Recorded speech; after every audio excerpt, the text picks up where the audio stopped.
I spent 40 years saving $1 million for my grandchildren's future. My 70th birthday seemed like the perfect time to surprise them with this life-changing gift. Instead, I sat alone at an empty table while they celebrated with the woman who had destroyed my marriage decades ago. My name is Eleanor Winters. For most of my life, I was known simply as Nana Ellie to my 3 grandchildren, Sophie, Marcus, and little Lily. I never had much growing up in rural Minnesota, but I promised myself my family would have more. My daughter Olivia was my only child, and when she married James, I treated him like the son I never had.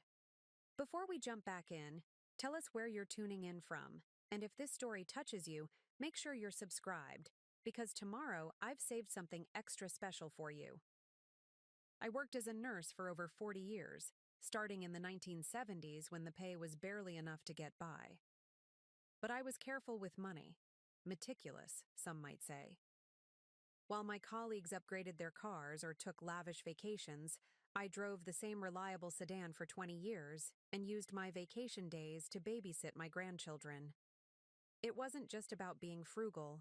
From the moment I held my first grandchild, Sophie, I started a special savings account. Every month without fail, I would deposit whatever I could spare. Sometimes just $50, other times a few hundred when I picked up extra shifts during holidays. I invested cautiously in index funds and watched that nest egg grow year after year. By the time I was approaching retirement, I had managed to save just over $1 million. Not through any windfall or inheritance, but through decades of persistent saving and careful planning. This wasn't my retirement fund. I had a separate pension from the hospital. This money was solely for my grandchildren.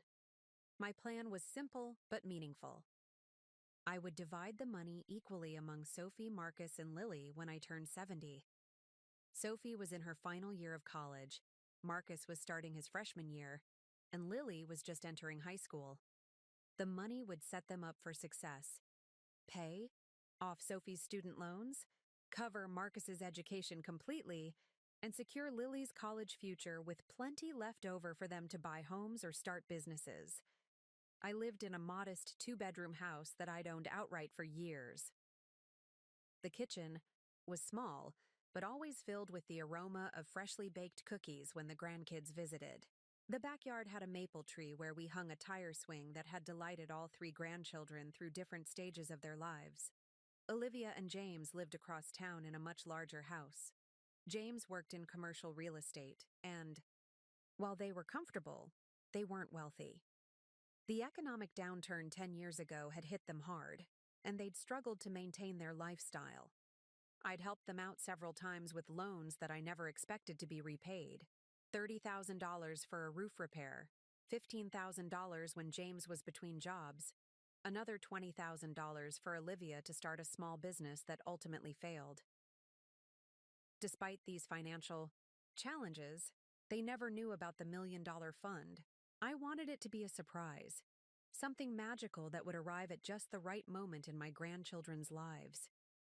Perhaps it was old-fashioned of me, but I believed there was value in working hard and not expecting windfalls. My 70th birthday fell on a Saturday in April. The weather was perfect, warm sunshine with a light breeze that carried the scent of spring flowers through my neighborhood. I had spent the previous day preparing a feast: pot roast with rosemary potatoes, Marcus's favorite, homemade mac and cheese, Lily's request whenever she visited, and a strawberry cream cake, Sophie's preferred dessert since childhood. The ski dining room table was set with my best china, the set I had carefully collected piece by piece from antique stores over decades. 3 small gift boxes sat at the center of the table, each containing an envelope with bank details and a letter explaining how proud I was of each grandchild. I had asked everyone to arrive by 5 p.m.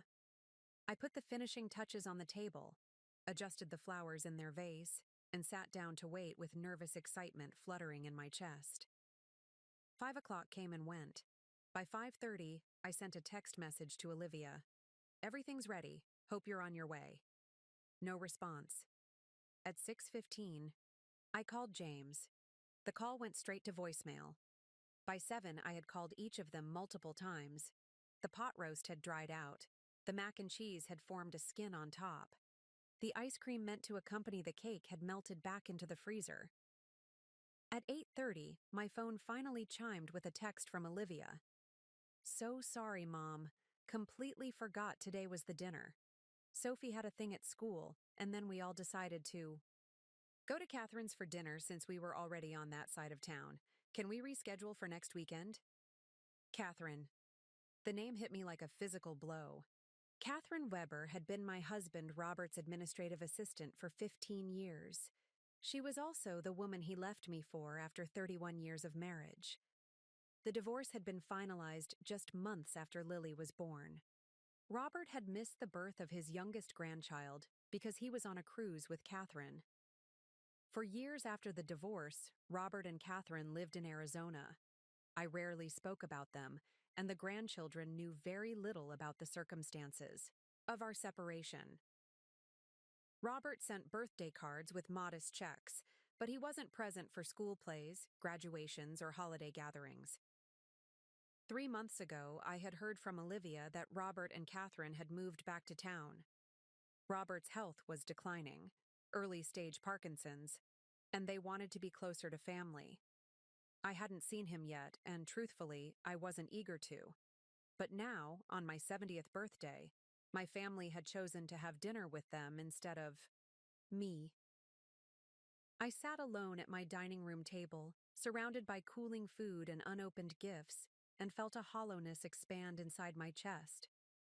40 years of saving, countless extra shifts, thousands of small sacrifices, all for grandchildren who couldn't spare a single evening to celebrate with me. I picked up one of the envelopes and turned it over in my hands. Inside was Sophie's portion of the $1 million, enough to change her life in an instant. Did Dee tell me she deserve it? Did any of them? For the first time in decades, I allowed myself to wonder, what would my life have been like if I had spent some of this money on myself? That night, I couldn't sleep. I kept staring at the ceiling, replaying moments from the past. Sophie's tiny fingers gripping mine as she took her first steps, Marcus crying on my shoulder after losing a baseball game, Lily proudly showing me her science fair ribbons. Had I imagined the closeness we shared?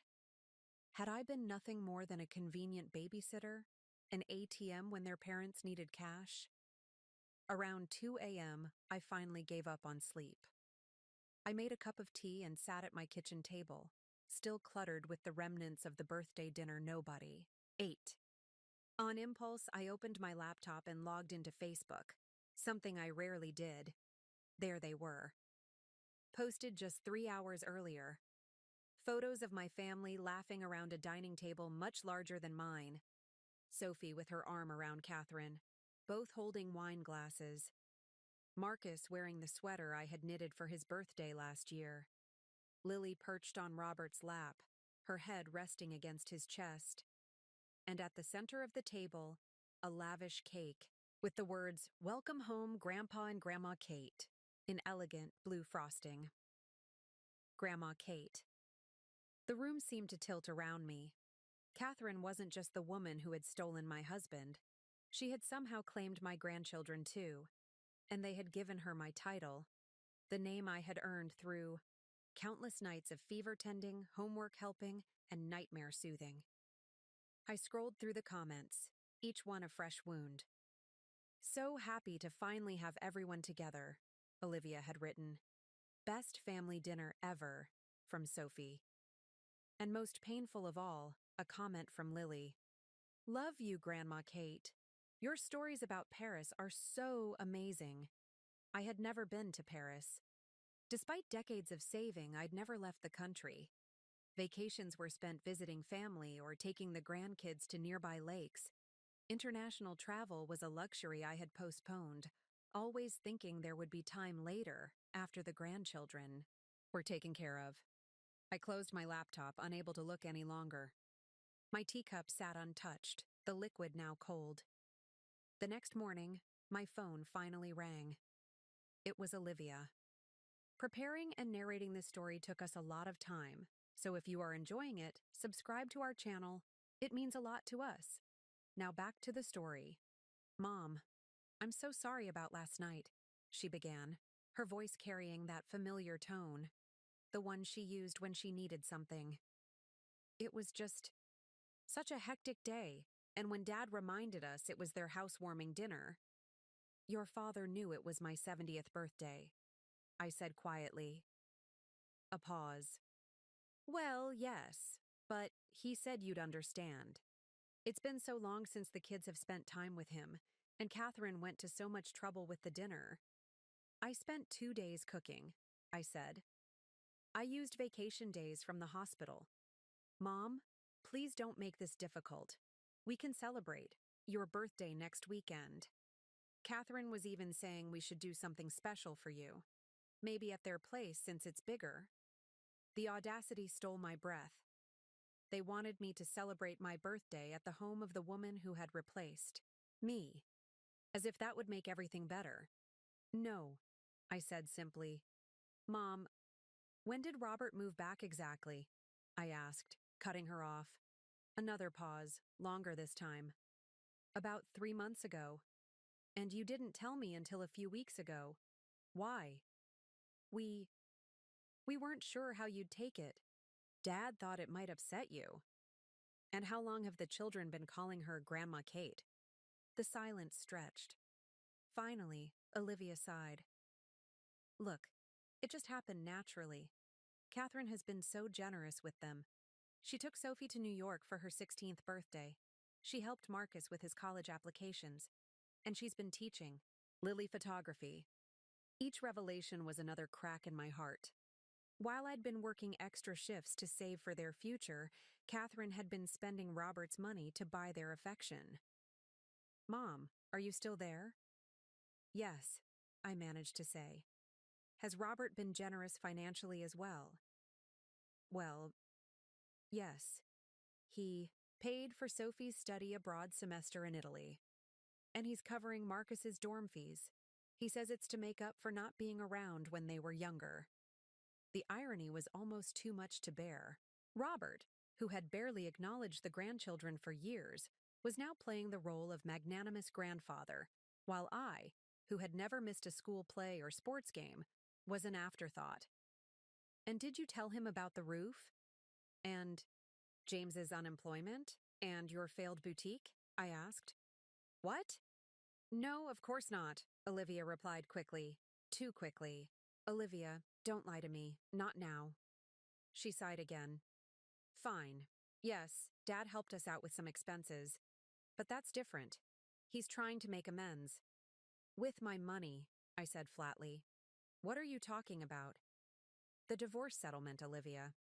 The house he lives in, the trips he takes, the generous gifts he gives, those came from our shared assets. Assets I helped build during our marriage while raising you alone when he worked late nights. Nights I later discovered were spent with Catherine. Mom, that was 20 years ago. Can't you let it go? I closed my eyes, suddenly exhausted beyond measure. I need to go now. I have things to take care of. Wait, when should we come over for your birthday? Next Saturday? Or would Sunday be better? I thought about the 3 envelopes sitting on my dining table. About 40 years of sacrifices for children who couldn't sacrifice one evening for me. Don't worry about it, I said. My birthday's passed. There's nothing to celebrate. I ended the call before she could respond. For hours, I sat in my silent house, wrestling with emotions I'd suppressed for decades. Anger at Robert, disappointment in Olivia, heartbreak over the grandchildren, and something else, a strange, unfamiliar feeling simmering beneath it all. Indignation, self-respect, the dawning realization that I deserved better. That evening, I gathered the 3 envelopes from the dining table. One by one, I opened them and removed the bank information. I didn't tear them up. That would have been too dramatic, too final. Instead, I placed them carefully in my desk drawer. Not destroyed, just postponed. Then I did something I'd never done before. I opened my laptop and searched for solo travel for seniors. The screen filled with images of smiling older women exploring ancient ruins, hiking through lush forests, and dining at sidewalk cafes in European cities. Women my age, living lives I'd never allowed myself to imagine. The next day, I gathered my courage and did something else I'd never done. I made an appointment with a therapist. Dr. Marissa Jackson specialized in life transitions for older adults. Her office was warm and inviting, with plants in every corner and paintings of serene landscapes on the walls. "What brings you here today, Eleanor?" she asked, after I settled into a comfortable armchair. "I think I've spent my entire life living for other people," I said, surprised by the directness of my own words. "And I'm not sure who I am without that." Dr. Jackson nodded, her eyes kind. "That's a profound realization. What prompted it?" I told her everything. The birthday dinner, the Facebook photos, the decades of sacrifice, the $1 million I'd saved for grandchildren who called another woman grandma. "It sounds like you're experiencing a perfect storm of betrayal, disappointment, and identity crisis," she said when I finished. "But I also hear something else in your story: resilience and the beginnings of self-discovery." "Is it selfish?" I asked hesitantly, "to want something for myself after all this time?"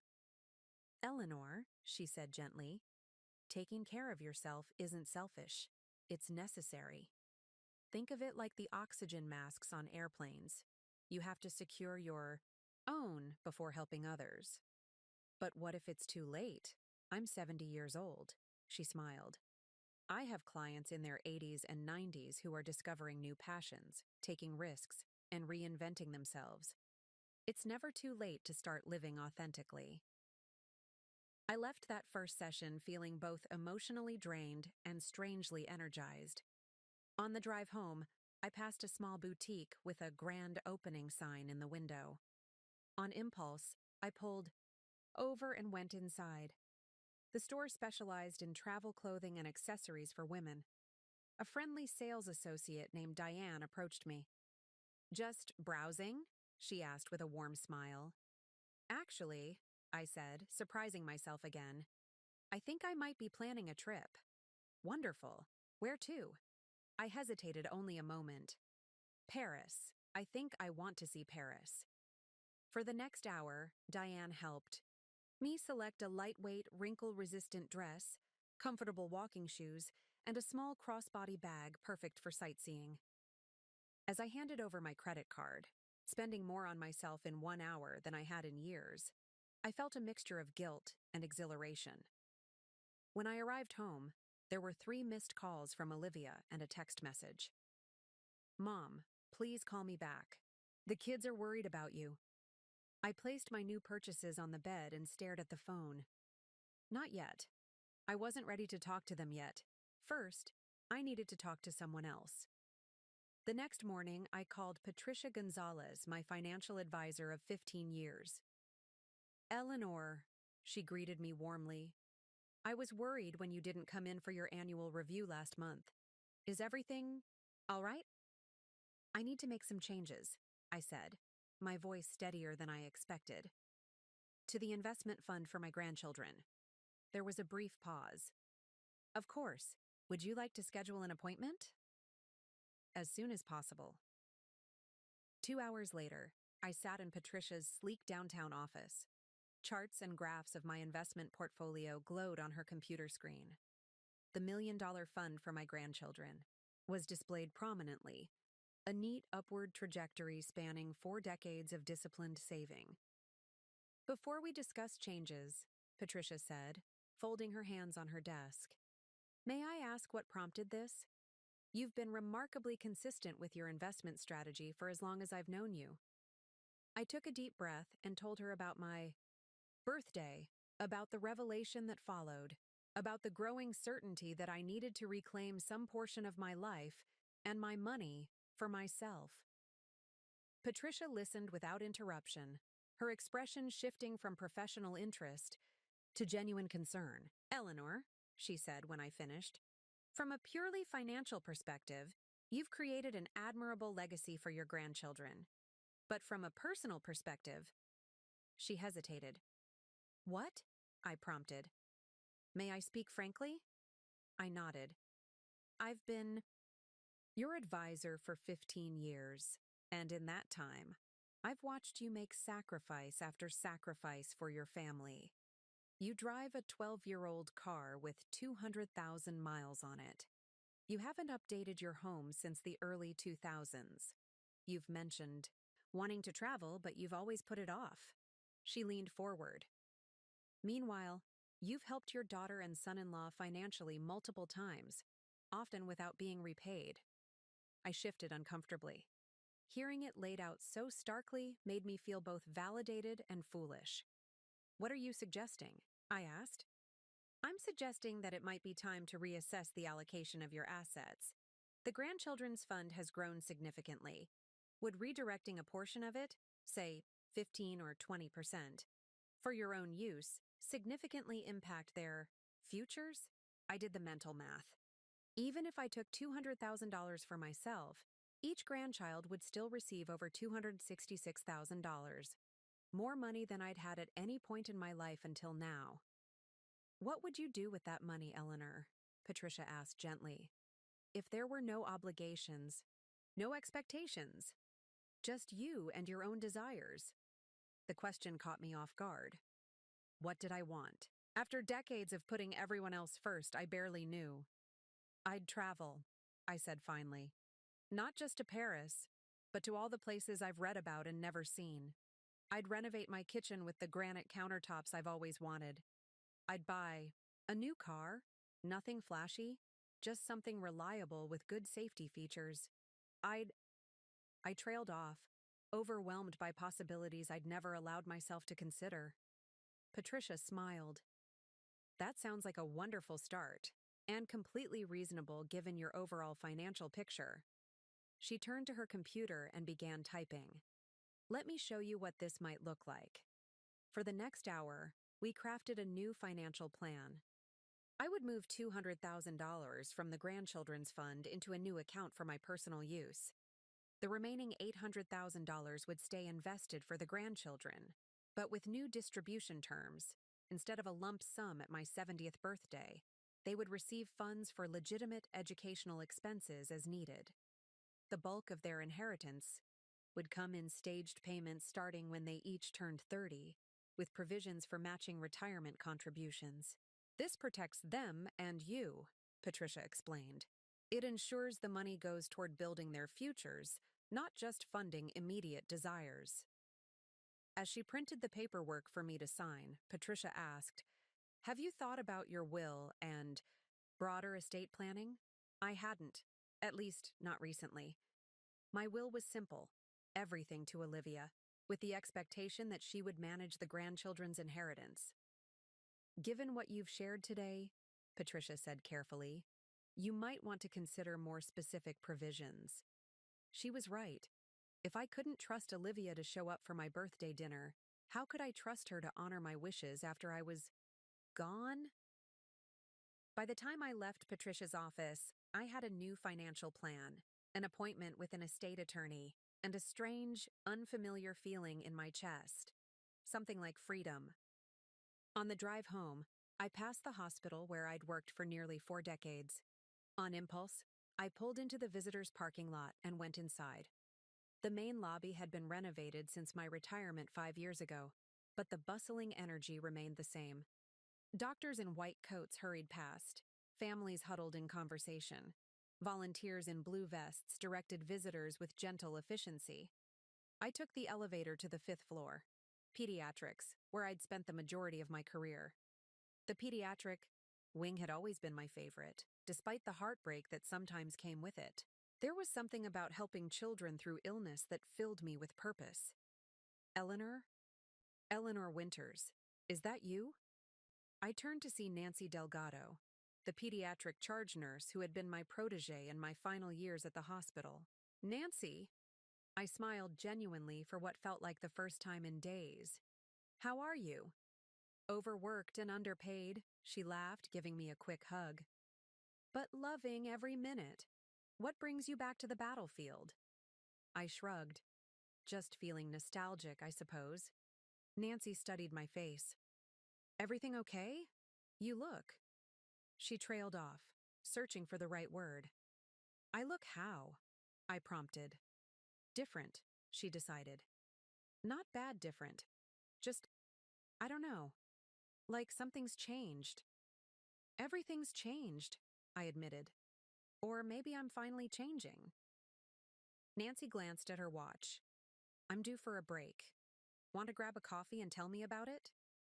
In the hospital cafeteria, over mediocre coffee and stale muffins, I found myself pouring out the story yet again. Nancy listened with the same attentiveness she showed her young patients. Those ungrateful little, she began when I finished. They're not bad people, I interrupted, surprising myself with the defense. They're just caught up in their own lives. They don't see me as a person with needs and dreams, just as reliable old Nana Ellie who'll always be there. Nancy snorted. That doesn't make it right. After everything you've done for them, missing your 70th birthday is beyond inconsiderate. I sighed. I know. But I'm partly responsible too.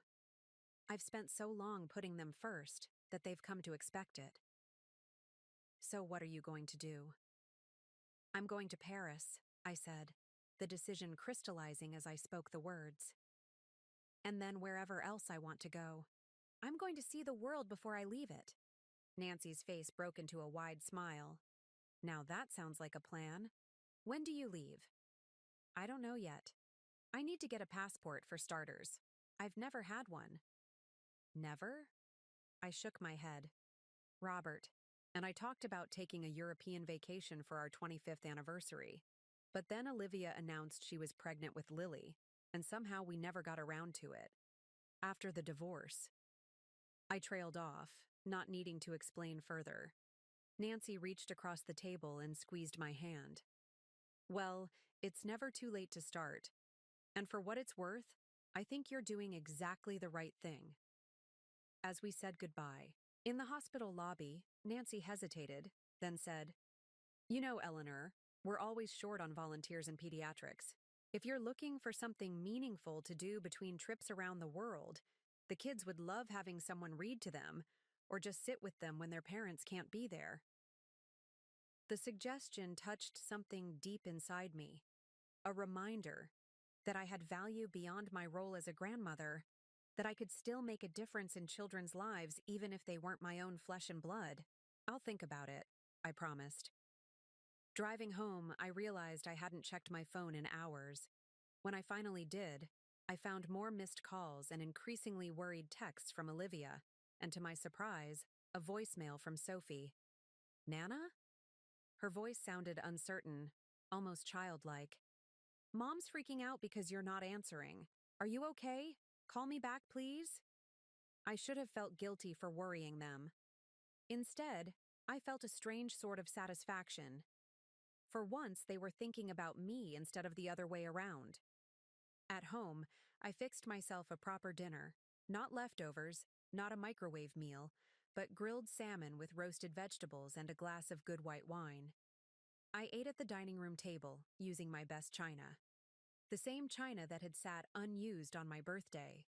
After dinner, I called Sophie back. Nana! Relief flooded her voice. Where have you been?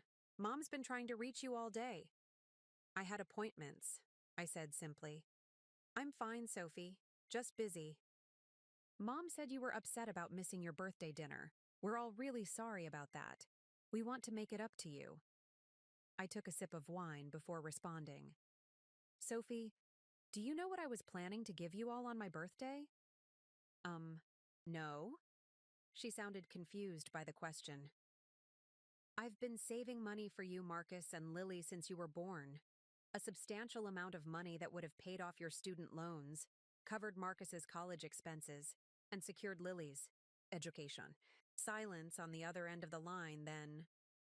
Wait, what? Really? How much money? The eagerness in her voice made me wince.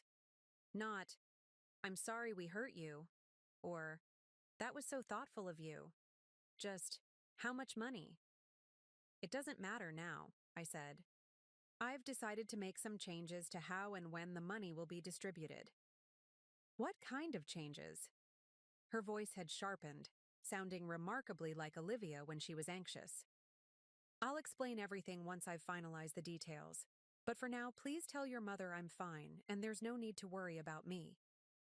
But Nana. I need to go now, Sophie.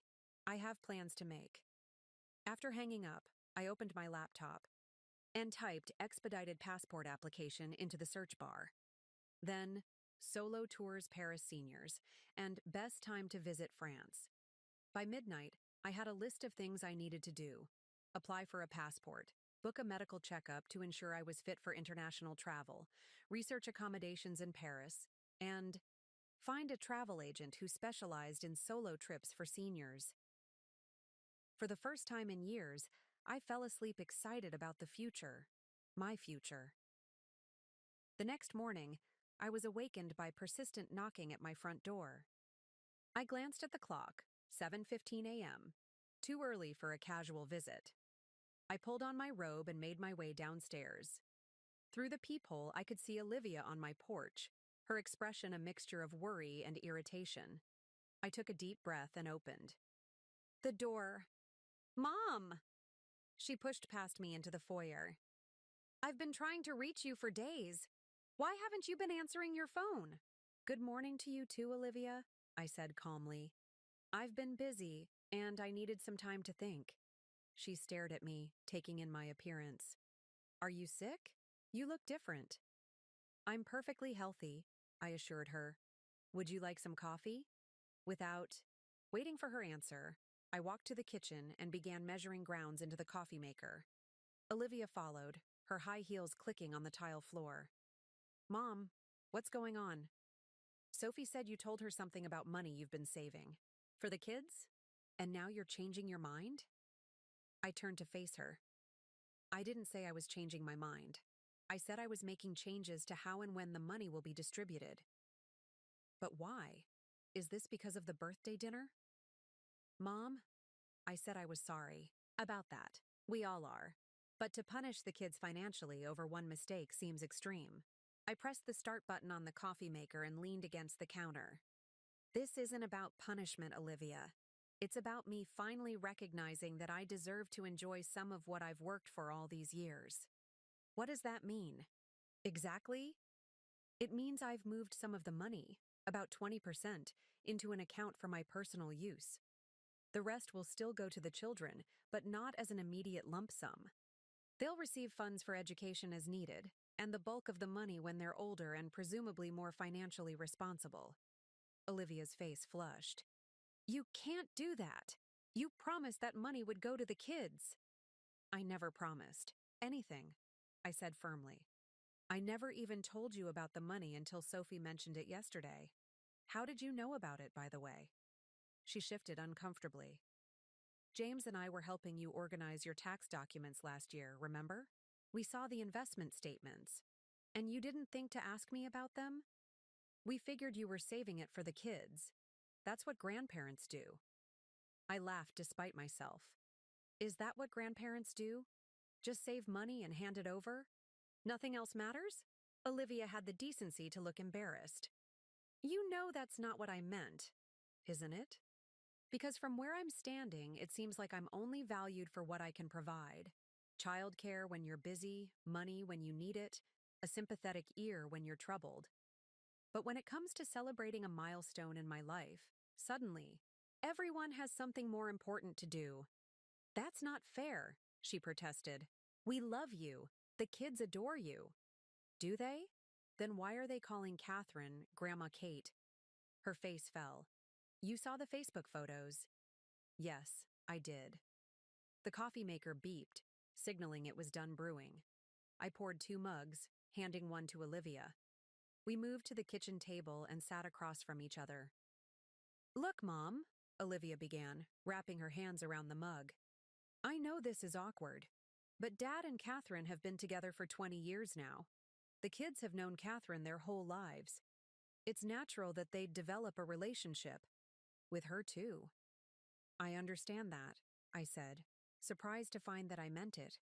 What I don't understand is why it was kept secret from me. Why you didn't tell me Robert and Catherine had moved back 3 months ago. Why the children's relationship with them has been hidden. We were trying to protect your feelings. Were you? Or were you avoiding an uncomfortable conversation? There's a difference, Olivia. She stared into her coffee. Maybe a bit of both, she admitted after a long moment. I took a sip of my coffee before continuing. Here's what I think happened. Robert and Catherine moved back, probably to a nice house. They started entertaining, having you and the kids over for dinners, making a big show of how they wanted to reconnect. Catherine, with Robert's money, began lavishing attention and gifts on the grandchildren. Trips to New York, help with college applications, photography lessons for Lily. Olivia's eyes widened. How did you know about those things? You told me, remember? When I asked why the children call her Grandma Kate, I paused, then continued. What you didn't say, but what I suspect, is that Robert has also been helping you and James financially. Her silence was confirmation enough. The roof repair? James's period of unemployment? Your failed boutique? Did Robert cover those expenses? He offered. Olivia said defensively. He said he wanted to make up for not being more present when I was growing up. With money, I noted. Just like I've been doing. Except the difference is that I was present. I was there for every milestone, every skinned knee, every school play. While Robert was building his new life with Catherine, I was building a college. Fund penny by penny. Olivia stared at her coffee. It wasn't like we were trying to replace you, she said quietly. It just happened. Dad suddenly wanted to be involved, and Catherine was so eager to connect with the kids. And the money made it easier to welcome them back with open arms, I finished for her. She looked up sharply. That's not fair. Isn't it? When Robert left us, he left us struggling. I had to work double shifts just to keep our heads above water. And now that he's wealthy and retired, suddenly he's father and grandfather of the year? I shook my head. I'm not naive, Olivia, and I'm not as fragile as you seem to think. So this is revenge, she said. Taking back the money you saved for the kids because you're angry at Dad. This has nothing to do with Robert, I said firmly. This is about me finally recognizing that I deserve something for myself after all these years of sacrifice. And what exactly are you planning to do with this money? She asked, a hint of derision in her voice. I'm going to travel, I said. I'm going to renovate my kitchen. I'm going to buy a new car. I'm going to live, Olivia, instead of just existing. For everyone else's benefit. She stared at me as if I'd announced I was joining the circus. Travel? By yourself? Mom, be serious. You've never even been out of the state by yourself. I've never had the chance, I pointed out. I was too busy raising you alone and then helping with your children. But what about the kids? Sophie's struggling with student loans. Marcus needs tuition money. Lily will be applying for colleges soon. They're counting on that money. They'll still get most of it, I assured her. Just not all at once, and not right now. The new plan ensures their education will be funded. They'll receive the bulk of the inheritance when they're more established, in their 30s. Their 30s? Olivia's voice rose. Mom, that's ridiculous. They need that money now. Do they? Or do they just want it now? There's a difference. Olivia, a difference I'm only beginning to understand myself. She pushed back from the table abruptly. I can't believe you're doing this to us. After everything we've been through as a family. That's just it, I said quietly. I don't feel like we are a family anymore. Not in the ways that matter. You all have your lives with Robert and Catherine now. I'm just an afterthought. That's not true, isn't it? When was the last time any of you came to visit just to spend time with me? Not because you needed money or childcare or a sympathetic ear, but just because you wanted to see me? Olivia opened her mouth. then closed it again, unable to produce an answer. "That's what I thought," I said. We sat in uncomfortable silence for several minutes. Finally, Olivia spoke again, her voice softer. "What do you want from us, Mom? Just tell me, and we'll do it." I considered her question carefully. What did I want? An apology? More visits? Regular phone calls? None of those things would matter if they weren't genuine. "I want you to see me," I said finally.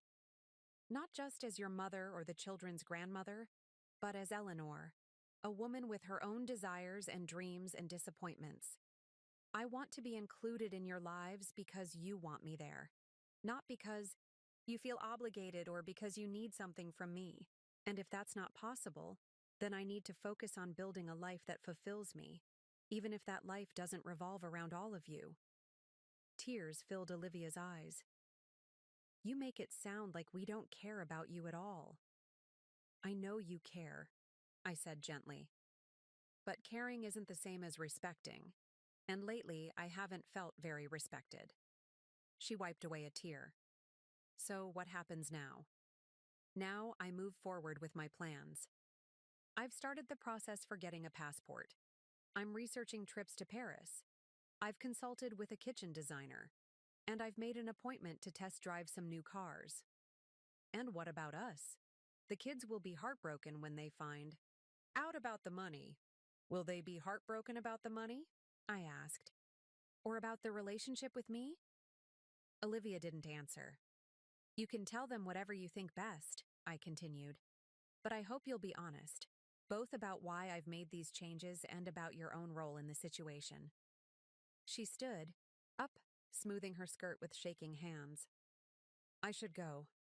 James will be wondering where I am." "Before you leave," I said, "there's something else you should know. I've also made an appointment with my attorney to update my will. Given everything that's happened, I think it's prudent to be more specific about my wishes." Her face paled. "Mom, please don't do anything drastic." "I'm not cutting you out if that's what you're worried about," I assured her. "But I am going to ensure that my wishes are respected, even after I'm gone." At the door, Olivia hesitated, then turned back. "To me? Do you hate us now?" she asked in a small voice that reminded me of her childhood. "Of course not," I said, surprised by the question. "I love you all very much. That hasn't changed. What's changing is how I love myself."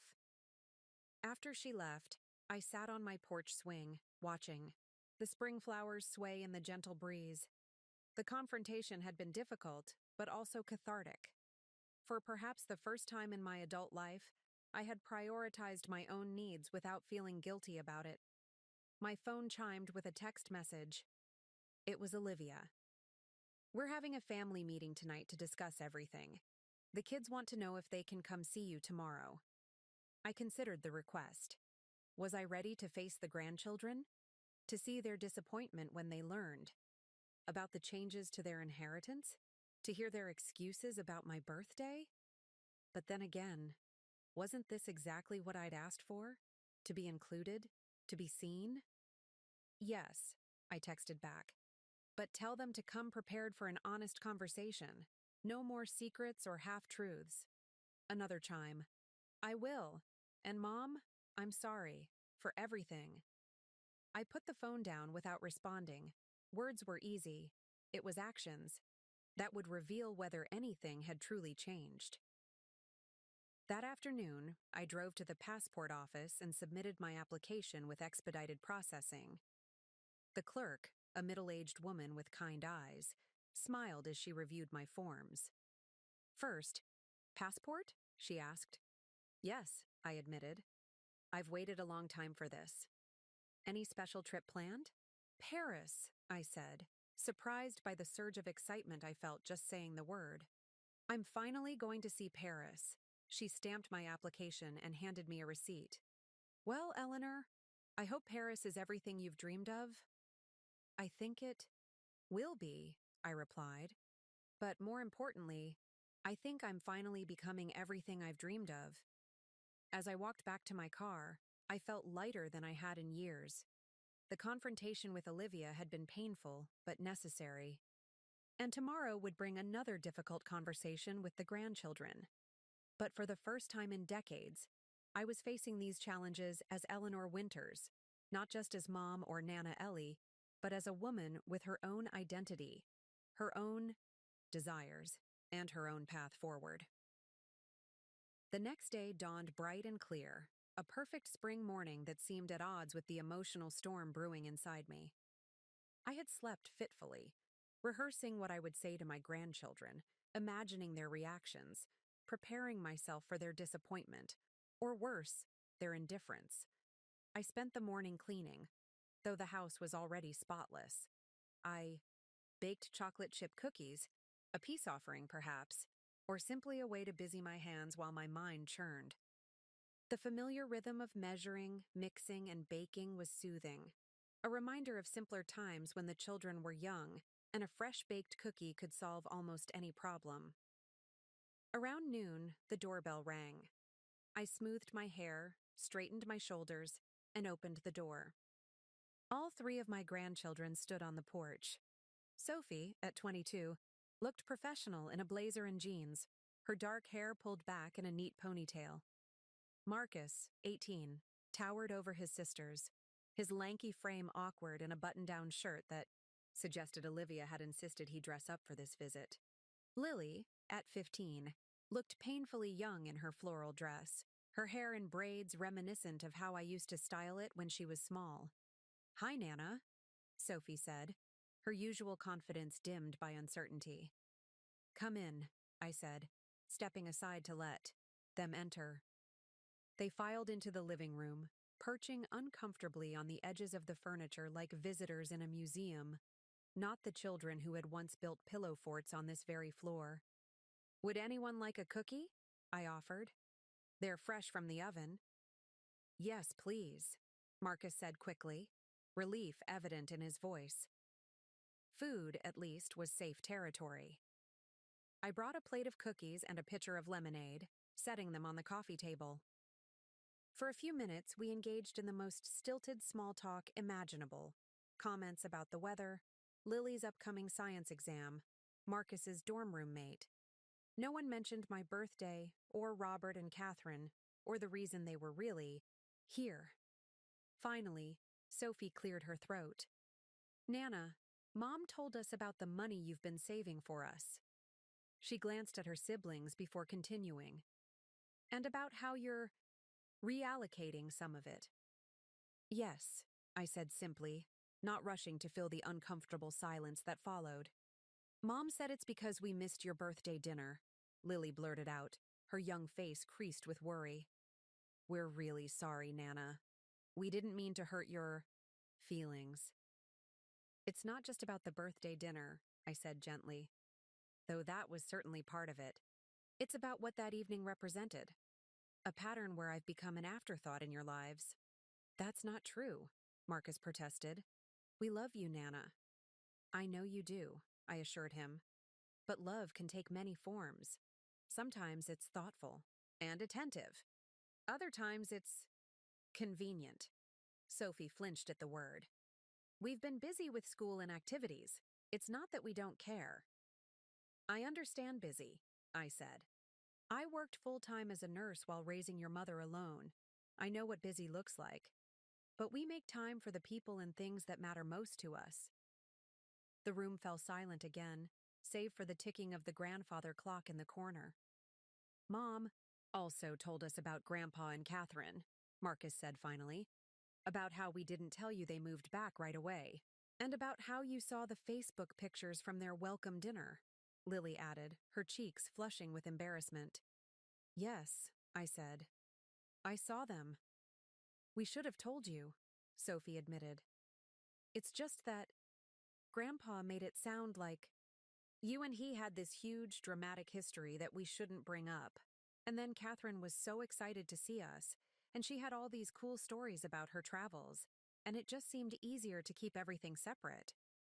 "Do you know why your grandfather and I divorced?" I asked, watching their faces carefully. They exchanged glances. Mom said it was because you grew apart, Marcus offered. That sometimes people change and marriage doesn't work anymore. I nodded slowly. That's partially true. We did grow apart. But the reason we grew apart is that your grandfather was having an affair with Catherine for the last 5 years of our marriage. 3 pairs of eyes widened in shock. With Grandma. Kate? Lily whispered. The name felt like a slap. Yes, I said evenly. With Catherine. She was his administrative assistant at the time. But they've been together forever, Sophie protested. They're like actual grandparents. They're married. They got married 2 years after our divorce, I confirmed. But their relationship began long before that. While I was working night shifts to help pay for your mother's college education, your grandfather was building a life with someone else. Why? Didn't anyone tell us? Marcus demanded, looking angry. I didn't think it was appropriate to burden you with adult problems, I said. And I suspect your mother and grandfather had their own reasons for the simplified version you received. So all this time, when we've been spending time with them, calling her Grandma Kate, Sophie trailed off, the implications sinking in. It's been painful for me, I acknowledged. Not because you have a relationship with them, that's natural, and even healthy, but because it seemed to come at the expense of your relationship with me.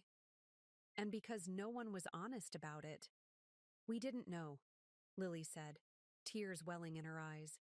I swear, Nana, if I had known it would hurt you, I never would have called her that. I reached over and took her hand. I believe you, sweetheart. This isn't about placing blame. It's about understanding why things have reached this point. And the money? Marcus asked. Mom said you're keeping some of it for yourself now? I nodded. About 20%. The rest will still go to all of you, but in a more structured way. What are you going to do with it? Sophie asked, curiosity, replacing some of the tension in her voice. I'm going to travel, I said, allowing my excitement to show. I've applied for a passport. I'm planning a trip to Paris and then perhaps Italy and Greece. I'm going to renovate my kitchen with the granite countertops I've always wanted. I'm going to buy a new car to replace the one that breaks down every other month. I'm going to live, not just exist. By yourself? Lily looked concerned. Isn't that dangerous? I smiled. No more dangerous than remaining stagnant because I'm afraid to step out of my comfort zone. But what about us? Marcus asked. Mom said we were counting on that money for college and stuff. And you'll still receive it, for legitimate educational expenses. The rest will come to you in stages as you grow older and hopefully wiser about financial matters. Sophie leaned forward. So instead of getting it all now, we have to wait until we're what, 30? For the bulk of it, yes, I confirmed. Though, your education will be funded immediately as needed. That's not fair, she protested. I have student loans now. I was going to use that money to pay them off and maybe buy a condo. The loans will be paid, I assured her. But the condo might have to wait until you've saved a bit more yourself. This feels like punishment, she said, crossing her arms. For one missed birthday dinner. It's not punishment, I said firmly. It's a recognition that I've spent 40 years putting everyone else's needs before my own. That stops now. I'm 70 years old, Sophie.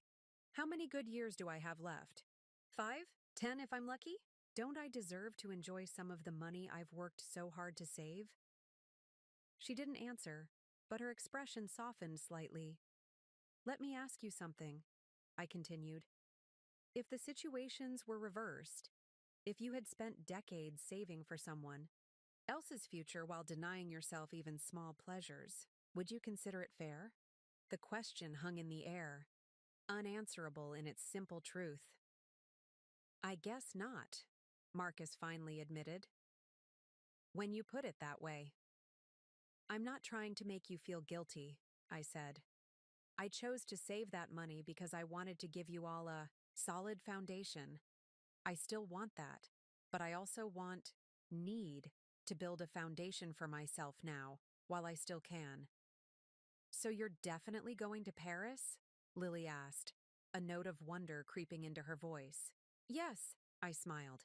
As soon as my passport arrives. That's actually pretty cool, Nana, she said. No one else's grandmother goes to Paris by themselves. Thank you, Lily, I said, touched by her shift in perspective. Can we see pictures of the places you're going to visit? Marcus asked, his natural curiosity emerging. Of course. I retrieved my laptop and pulled up the research I'd been doing. Images of the Eiffel Tower at night, the Louvre, sidewalk cafes along the Champs-Élysées. As we scrolled through the pictures together, the atmosphere in the room gradually lightened. The grandchildren asked questions about my travel plans, expressed preferences for certain sites, even suggested activities they thought I might enjoy. You know, Sophie said thoughtfully, I studied abroad in Rome last year. I could give you some tips about traveling in Europe. Things to pack, phrases to know, that sort of thing.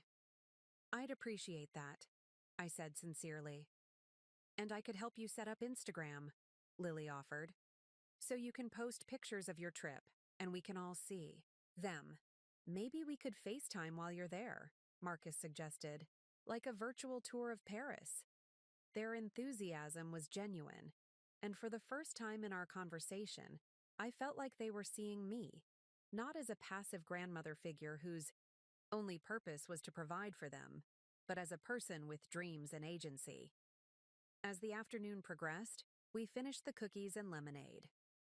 The conversation flowed more naturally, touching on their lives, my plans, and even some tentative discussions about how we might rebuild our relationship moving forward. When it was time for them to leave, each embraced me at the door. Lily's hug was fierce and tearful. Marcus's was quick but sincere. Sophie's lingered and she whispered, I'm sorry, Nana, for everything. After they left, I sat on my porch swing, processing the afternoon. It had gone better than I'd feared, though not as well as I'd hoped. The truth about Robert and Catherine had clearly shocked them, and the changes to their inheritance had disappointed them, Sophie especially. But they had also shown glimmers of understanding, moments of genuine connection that gave me hope. My phone chimed with a text message from Lily.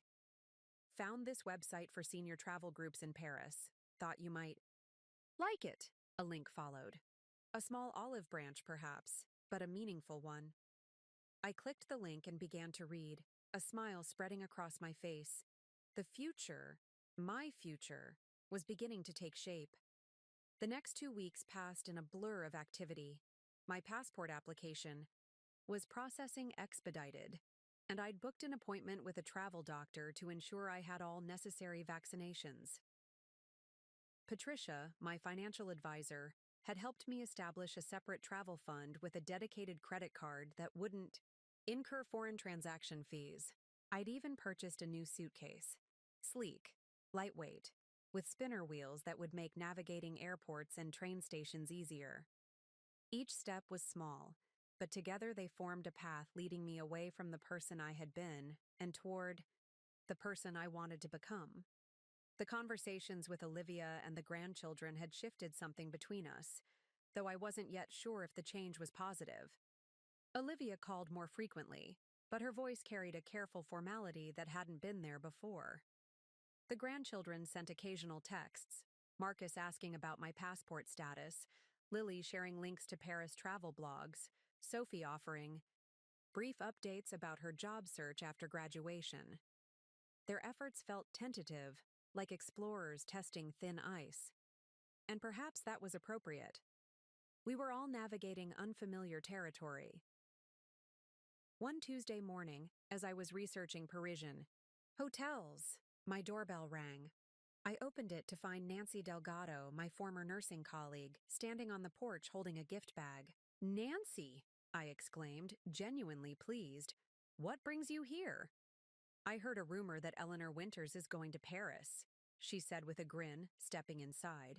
And I couldn't let you go without a proper send-off. I haven't even booked the tickets yet? I laughed, leading her to the living room. But you will. she said confidently, settling onto the sofa. Now open your gift. Inside the bag, I found a beautiful leather-bound travel journal, a pen that claimed to write upside down and underwater, and a small zippered pouch containing euro coins. The journal is for all your adventures, Nancy explained. The pen is because you never know when inspiration will strike.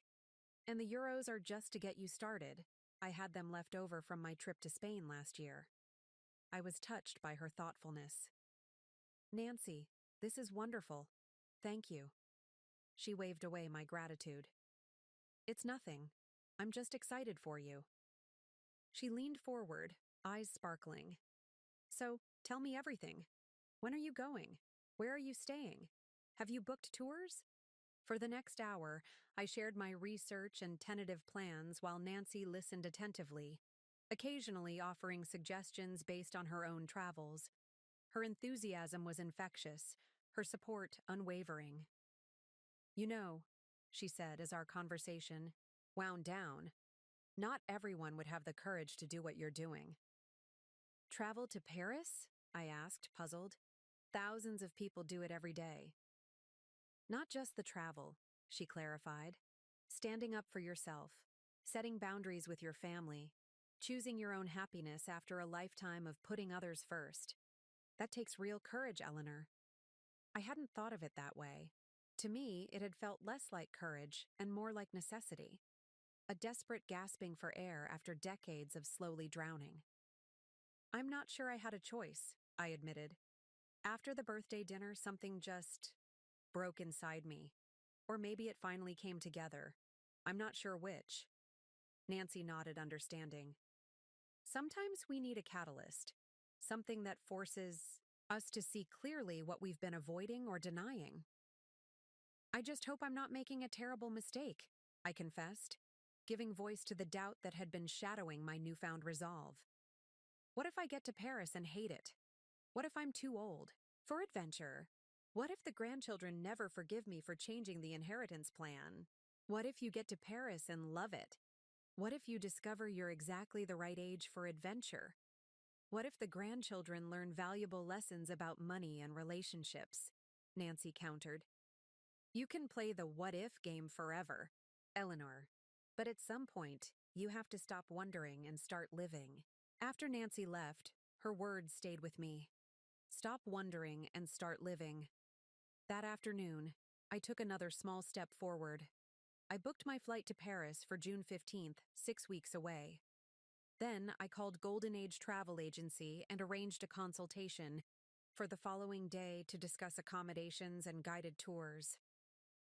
As I hung up the phone, it chimed with an incoming text from Olivia. Mom, we're having a family dinner this Sunday at our house. 5 p.m. Everyone will be there. Please come. I stared at the message, unsure how to respond. The last family dinner I'd attended had been Robert and Catherine's welcome home celebration, a dinner I hadn't even known about until after the fact. Was this another attempt to force reconciliation? Or a genuine effort to repair our fractured relationships? Before I could decide, my phone rang. It was Doris Miller, my oldest friend, calling from Florida where she had retired 5 years earlier. Eleanor Winters, she said the moment I answered. Is it true you're going to Paris? I laughed. How on earth did you hear about that? I just booked the ticket an hour ago. Nancy Delgado called Martha Jenkins, who called her daughter Susan, who ran into my sister at the pharmacy, Doris explained, as if this chain of communication was perfectly normal. Is it true? Yes, I confirmed. I leave June 15th. Well, glory hallelujah, Doris exclaimed. It's about time you did something for yourself, Eleanor. I've been telling you for years to travel while you still have good knees. I know. I chuckled. You were right all along. Of course I was right. I'm always right. Now tell me everything. As I shared my plans with Doris, I found myself growing more excited and less anxious. Hearing myself describe the trip out loud, the sights I wanted to see, the foods I wanted to try, the experiences I hoped to have, made it feel more real, more attainable. What about your family? Doris asked eventually. How are they taking all this? I hesitated, then told her everything. The missed birthday dinner, the revelation about Robert and Catherine, the confrontations with Olivia and the grandchildren, the changes to the inheritance. Good for you, Doris said firmly when I finished. It's high time they learned you're not just a walking checkbook and babysitting service. I don't want to punish them, I clarified. I just want to be seen as a person with my own needs and desires. Honey, sometimes those two things look mighty similar, Doris said with the wisdom of her 75 years. But I understand what you're saying, and I think what you're doing is absolutely right. After we hung up, I returned to Olivia's text invitation. A family dinner. Everyone will be there. The phrasing was ambiguous. Did everyone include Robert and Catherine? Or just Olivia, James, and the grandchildren? Before I could overthink it, I typed a response. Who exactly will be attending this dinner? Olivia's reply came quickly. Just us. Me, James, the kids. No one else. No Robert and Catherine then. That was a relief. But I was still wary of Olivia's motives. Was this a genuine olive branch, or another attempt to make me feel guilty about my decisions? May I ask what the occasion is? I texted back. Her response took longer this time. No special occasion. We just want to spend time with you. Before your trip. If you still want to see us. The last sentence struck a chord. If you still want to see us. As if I was the one who had been absent, who had forgotten birthdays and chosen other people over family. But perhaps that wasn't fair. Perhaps Olivia was genuinely trying, in her own way, to bridge the gap that had opened between us. I took a deep breath and texted back. I'll be there. Should I bring anything? Just yourself, came the immediate reply. We're taking care of everything. The rest of the week passed in a whirlwind of travel preparations. My consultation at Golden Age Travel Agency was productive. I booked a charming hotel in the Saint-Germain-des-Prés neighborhood, arranged for airport transfers, and signed up for a small group guided tour of the Louvre. The agent, a woman about my age named Helen, had traveled extensively throughout Europe and offered invaluable advice about everything from packing light to avoiding tourist traps. You're going to love Paris, she assured me as I signed the final paperwork. It's a city that rewards curiosity and openness, especially in someone with your life experience. What do you mean? I asked. Young people see Paris through one lens: romance, excitement, fashion, Helen explained. But at our age, we see the history, the resilience, the beauty that comes from surviving centuries of change. We appreciate it differently, more deeply.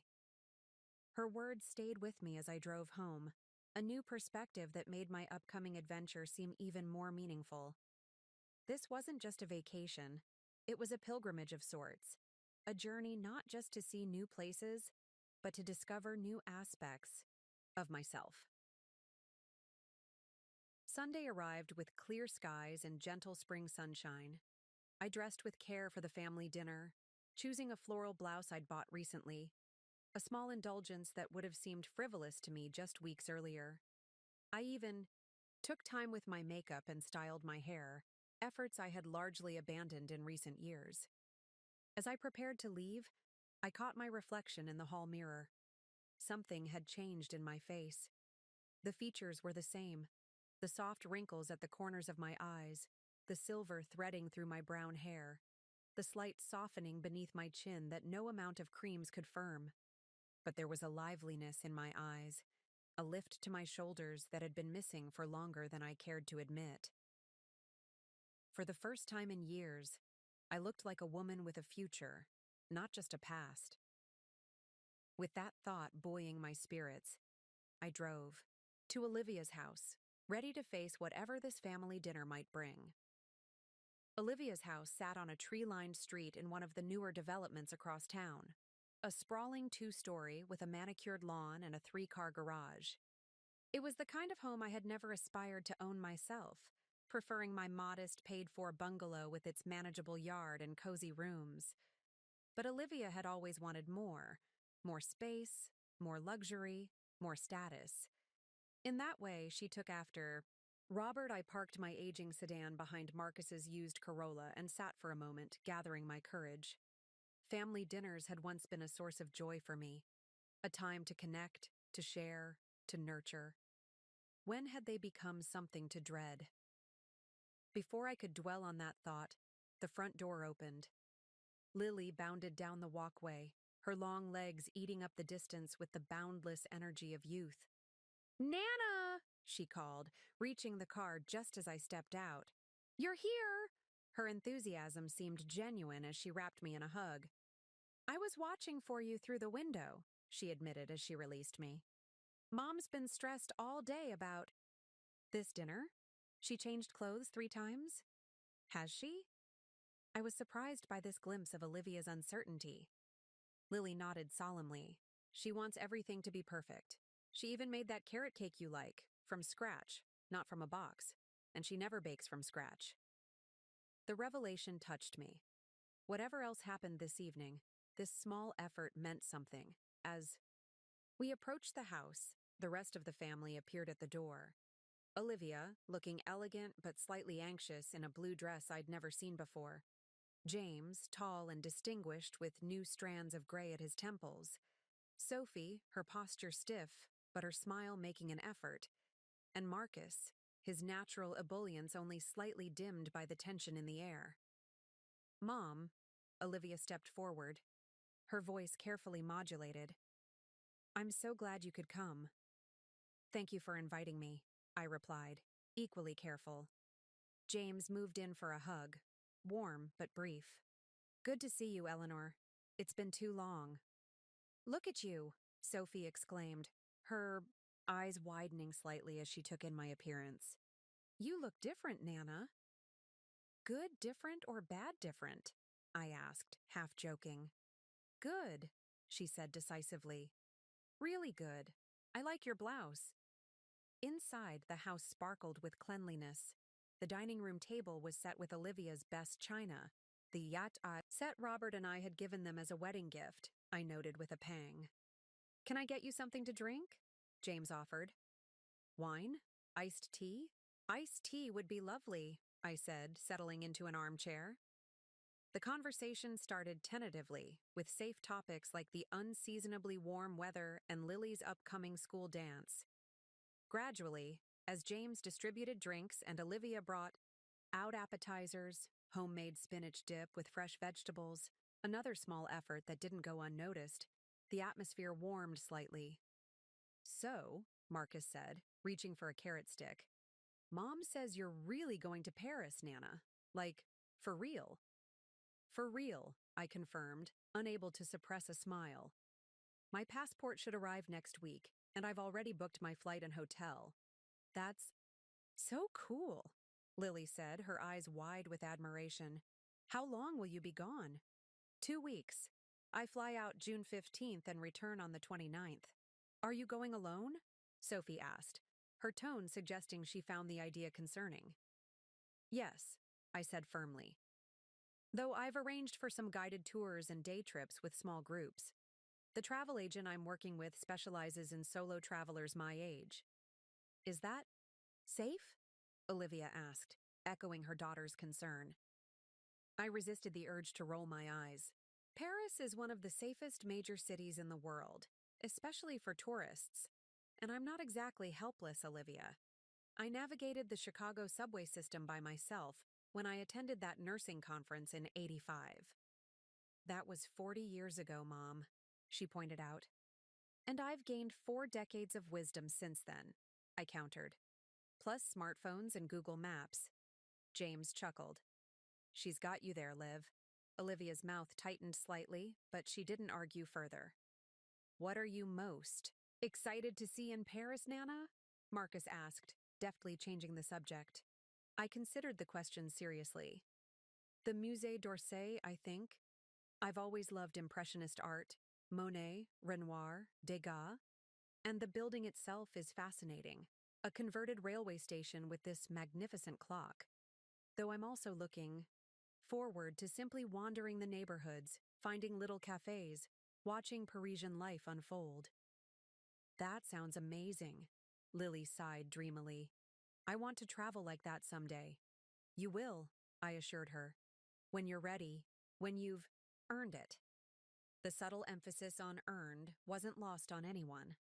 A brief, uncomfortable silence fell over the room. Dinner's ready, Olivia announced, rising quickly. Everyone to the table, please. We moved to the dining room, where a veritable feast awaited. Roast chicken with rosemary and lemon, scalloped, potatoes, green beans, almondine, fresh rolls. All my favorites, prepared with obvious care. This looks wonderful, Olivia, I said sincerely as we took our seats. I wanted to make all the things you like, she replied, a vulnerability in her voice I rarely heard. As James carved the chicken and plates were passed, I took the opportunity to really look at my family. Olivia, whose perfectionistic tendencies had always masked a deep fear of failure. James, solid and dependable but often too willing to avoid conflict. Sophie, ambitious and headstrong like her mother. Marcus, sensitive and perceptive beneath his easygoing exterior. Lily, still finding her way but watching everything, absorbing the family dynamics even as she participated in them. I loved them all so dearly, even now, even after the hurt. That realization struck me with surprising force. The problem had never been a lack of love, but rather what that love had cost me, and what it had taught them about my value in the family. Mom, Olivia said once everyone was served, before we eat, we have something for you. She nodded to Sophie, who rose and disappeared into the kitchen, returning moments later with a large gift bag. This is from all of us, Olivia explained, as Sophie placed the bag beside my plate. A small token for your trip. I opened the bag with curious fingers. Inside was a beautiful leather travel tote with my initials embossed in the corner, a travel pillow, a universal power adapter, and a slim book titled Walking Tours of Paris. We wanted you to have everything you might need, Olivia said, watching my face anxiously. Sophie researched the best travel accessories and Marcus found the walking tour book. The tote is waterproof and has RFID blocking technology to protect. Your credit cards. And I picked the color, Lily added, because blue is your favorite. I was genuinely touched by the thoughtfulness of the gift, not just the items themselves, but the fact that each family member had contributed something meaningful. This is wonderful, I said, running my hand over the soft leather of the tote. Thank you all so much. There's one more thing, James said, reaching into his pocket and pulling out a small box. This is something a bit more practical. Inside, the box was a smartphone, newer and sleeker than my aging flip phone. It's international, James explained. We've already set it up with all our numbers, plus apps for translation, maps, currency conversion, and emergency assistance. The plan includes data and texting while you're in France, so you can stay in touch and share photos. We thought maybe we could FaceTime sometimes, Marcus added hopefully. So we can see Paris too, through your eyes. I stared at the phone, conflicted. On one hand, the gift was incredibly thoughtful and useful. On the other, it felt slightly controlling. A way to keep tabs on me, to make sure I wasn't straying too far from their oversight. That's very generous, I said finally, choosing my words with care. And it will certainly be helpful to have a better phone for the trip. You don't seem thrilled, Sophie observed, ever direct. I looked at her, then at each family member in turn. I appreciate the gift very much, but I wonder if it comes with expectations I'm not prepared to meet. I'm going to Paris to experience something new, something that's just for me. I won't be checking in constantly or sending daily updates.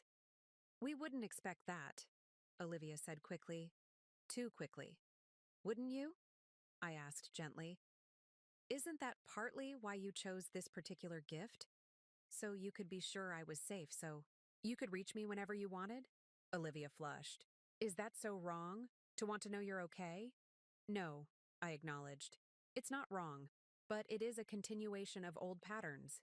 You see me as someone who needs protecting, monitoring. I see myself as someone embarking on an adventure that's mine alone.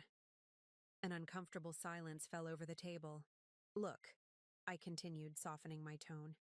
I truly do appreciate the phone, and I promise I'll check in regularly and share highlights from my trip. But I need you all to understand that this journey is part of a bigger change in my life. I'm rediscovering who I am outside of my role as mother and grandmother. That means I need space and trust and the freedom to explore without feeling like I have to justify every decision or report every movement. James was the first to nod. That's fair, Eleanor. The phone is a gift, not a monitoring device. Use it however works best for you.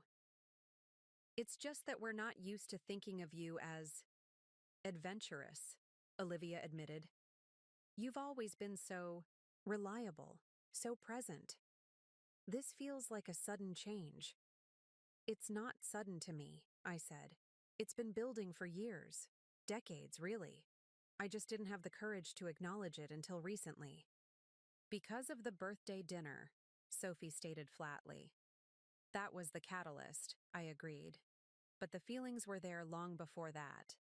I just kept pushing them aside, telling myself that your needs mattered more than mine. That's not healthy for any of us. But we didn't ask you to do that, Marcus protested. No, you didn't, I acknowledged. That was my choice. But choices have consequences, even well-intentioned ones. My choice to always put everyone else first taught you all that. I would always be available, always accommodating, always willing to sacrifice. It became the expectation rather than the exception. The family exchanged glances, absorbing my words with varying degrees of acceptance and discomfort. Are you really going to spend $200,000 on yourself? Lily asked suddenly, cutting through, the tension with the directness only a teenager could muster. Lily! Olivia scolded. It's all right, I said, turning to my youngest grandchild. Yes, Lily, I am going to use some of the money I saved for travel and home improvements. But it's important to understand that this isn't money I've suddenly decided to spend frivolously. It's money I earned over 40 years of hard work. Money I saved by denying myself many comforts and pleasures that others my age took for granted. Like what? She asked, genuinely curious. Like a car that doesn't break down every few months? Like kitchen appliances from this century?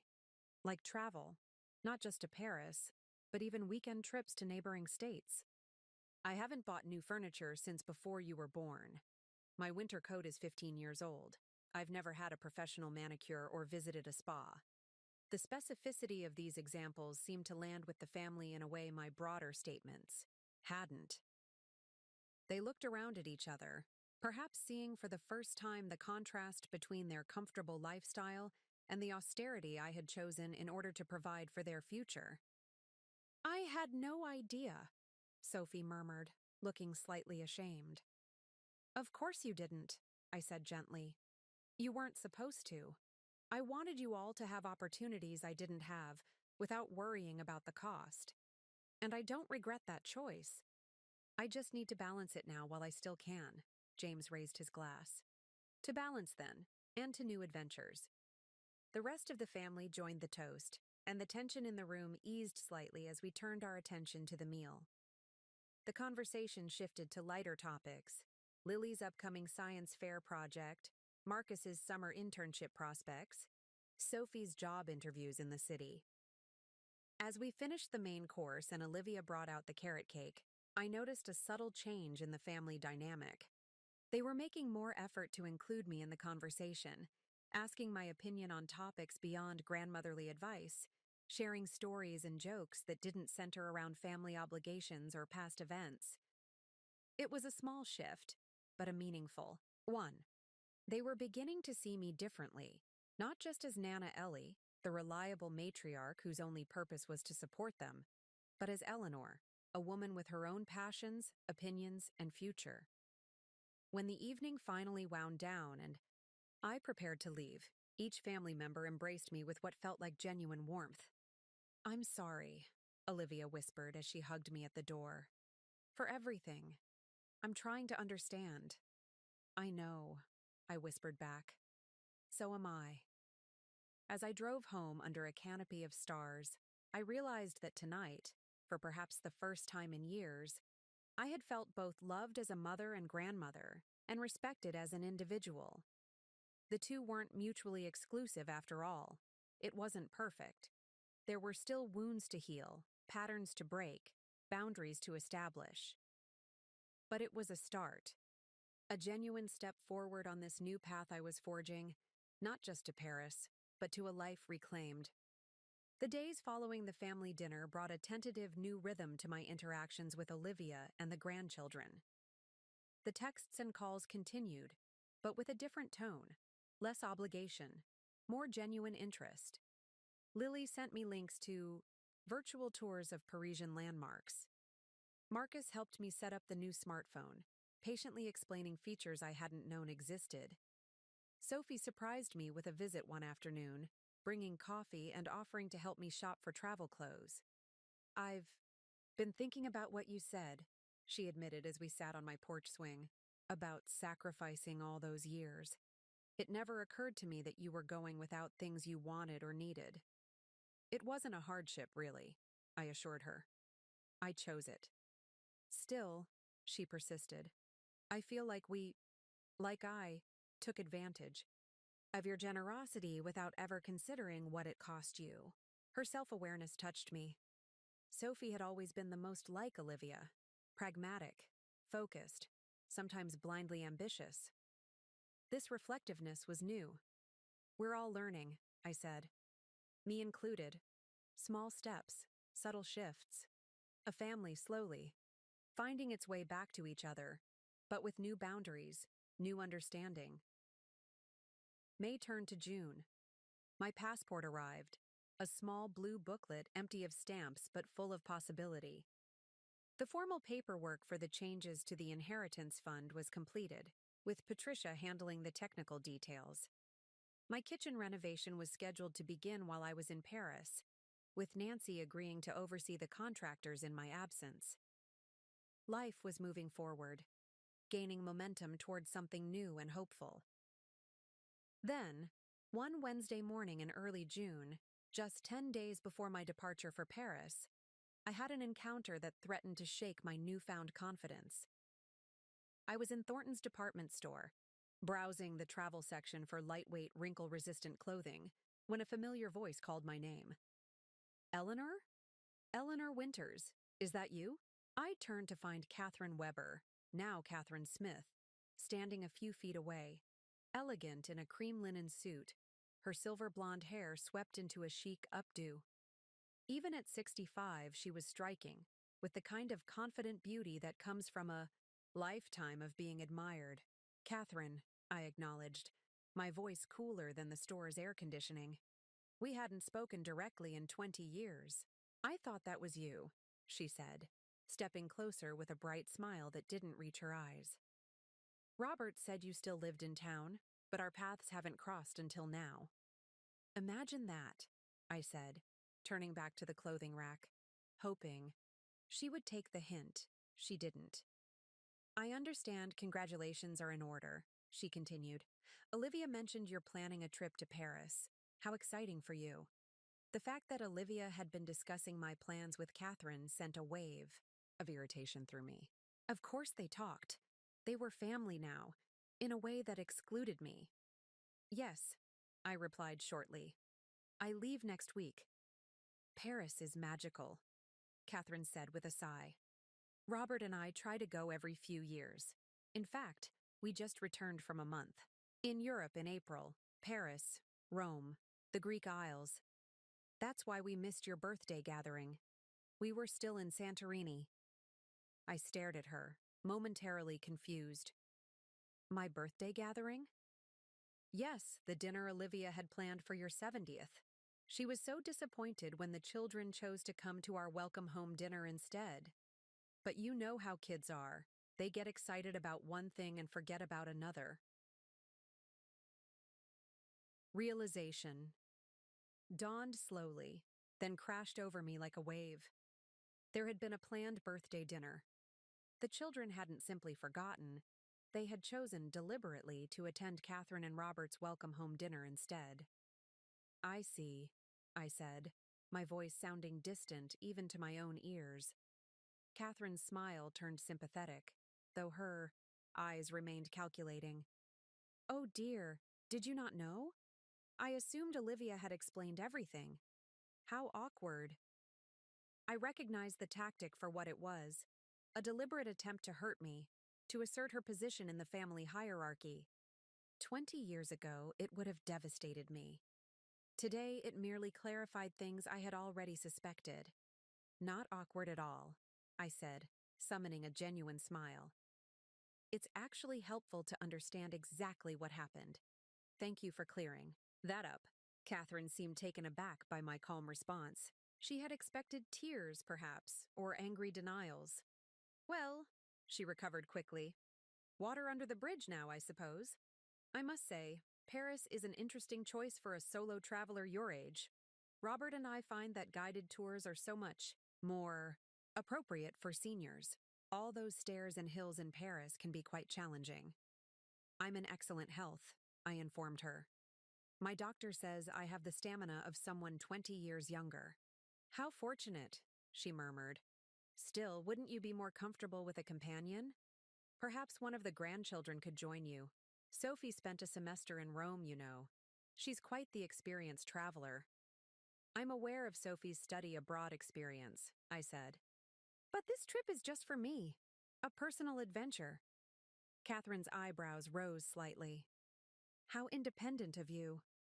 Though I must say the grandchildren were rather shocked to learn you've repurposed their inheritance money for this adventure. Lily was in tears when she told us about it. The manipulation was so transparent it was almost laughable. Catherine was trying to position herself as the grandmother the children confided in, trusted, ran to with their troubles.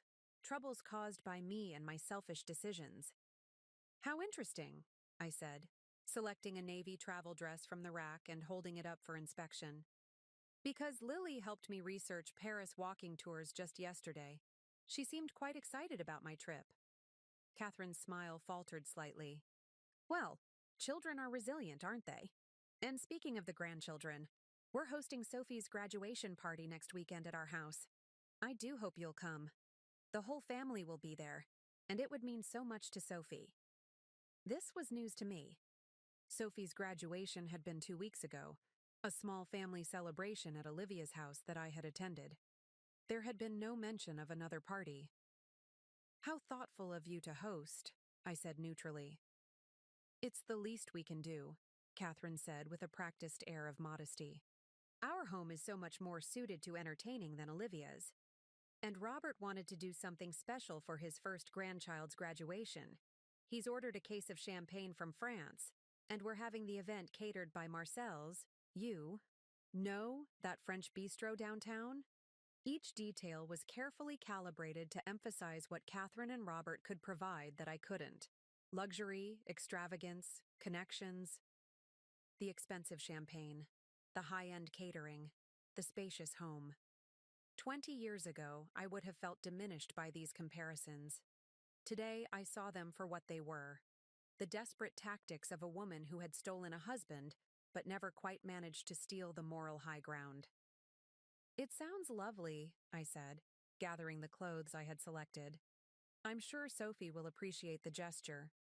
Now, if you'll excuse me, I need to try these on before my lunch appointment. I didn't have a lunch appointment, but Catherine didn't need to know that. Of course, she said, smoothing an imaginary wrinkle from her linen jacket. It was so nice catching up, Eleanor. I do hope your little trip goes well. I'm sure it will, I replied. Enjoy the graduation party. As I walked toward the fitting, rooms, I heard Catherine call after me. I'll tell Olivia and the children you send your love. I didn't turn around. I wouldn't give her the satisfaction. In the privacy of the fitting room, I leaned against the wall and took several deep breaths. The encounter had shaken me more than I wanted to admit. Not because of Catherine's transparent attempts to hurt me, but because of what she had revealed about my birthday. Olivia had planned a dinner. The children had known about it.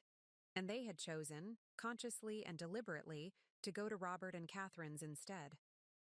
The realization should have hurt. In some ways it did. But it also validated the changes I had made since that night. If I had continued as before, giving everything, asking for nothing, ignoring the imbalance in our relationships, nothing would have changed. I would have remained the convenient grandmother, valued for what I provided but not for who I was. As I tried on the travel clothes I had selected, I studied my reflection in the mirror. The woman looking back at me was changing, inside and out. There was a confidence in her posture that hadn't been there before, a clarity in her gaze that spoke of difficult truths, faced and absorbed. I purchased the clothes without guilt: a travel dress, 2 pairs of lightweight pants, 3 wrinkle-resistant tops, a cardigan for cool evenings, a packable rain jacket, a small fortune by my old standards, a reasonable investment by my new ones. As I left the store, my phone chimed with a text from Olivia. "Mom, are you free for coffee tomorrow? Just us. There's something I need to tell you."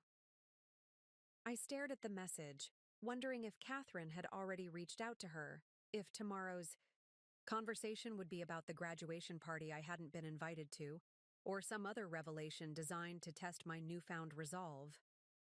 Whatever it was, I would face it as the woman I was becoming, not the woman I had been. "Yes," I texted back. "My place at 10? I'll make scones." Then I drove home, parked my aging car in the driveway, and spent the afternoon planning which books to pack for my trip to Paris. Guidebooks, certainly, but also a novel set in the city, a collection of Hemingway's essays about his time there, and a blank journal Nancy had given me for recording my experiences. Catherine's attempts to diminish my excitement about Paris had failed. If anything, her condescension had only strengthened my determination to have a meaningful, independent adventure, one that couldn't be overshadowed by expensive champagne or catered parties. I had spent my life in the shadow of other people's priorities. Now, at 70, I was finally stepping into the light of my own. The next morning, I was up early baking cranberry orange scones, my mother's recipe, perfected over decades of Saturday mornings. The familiar ritual of measuring, mixing, and kneading was soothing, a counterpoint to the anxiety bubbling just beneath the surface. What did Olivia need to tell me? Had Catherine called her immediately after our encounter? Was this about Sophie's graduation party or something else entirely? By the time the doorbell rang at precisely 10 a.m., the house was filled with the comforting aroma of freshly baked goods and French roast coffee. "Mom," Olivia greeted me with a quick hug.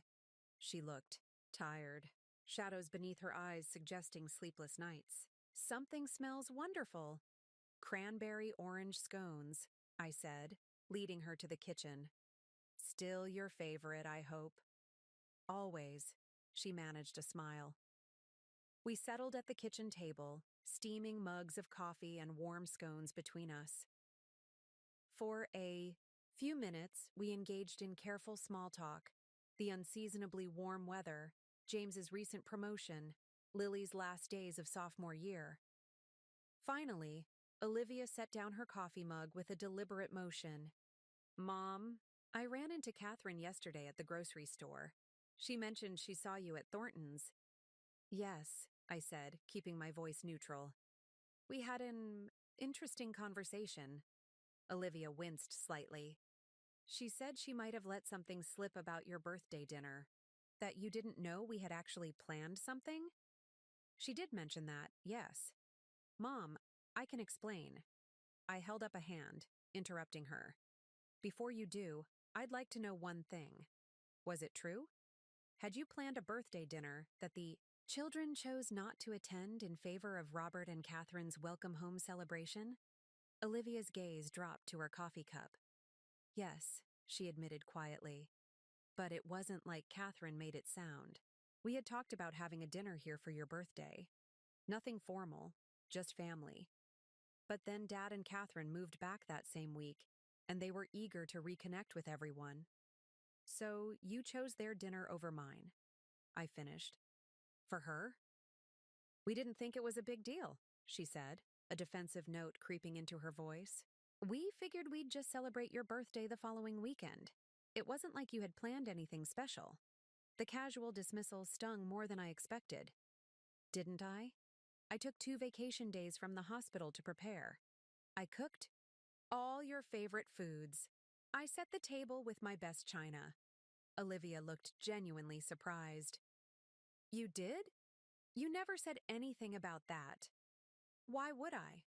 When you texted that you had forgotten the dinner and were at Catherine's instead. What was I supposed to say? Actually, I spent 2 days cooking a feast that's now growing cold on my dining room table. I'm sorry, she said, and to her credit, she did look remorseful. I didn't know you had gone to all that trouble. That's just it, Olivia. You didn't. No, because you didn't ask.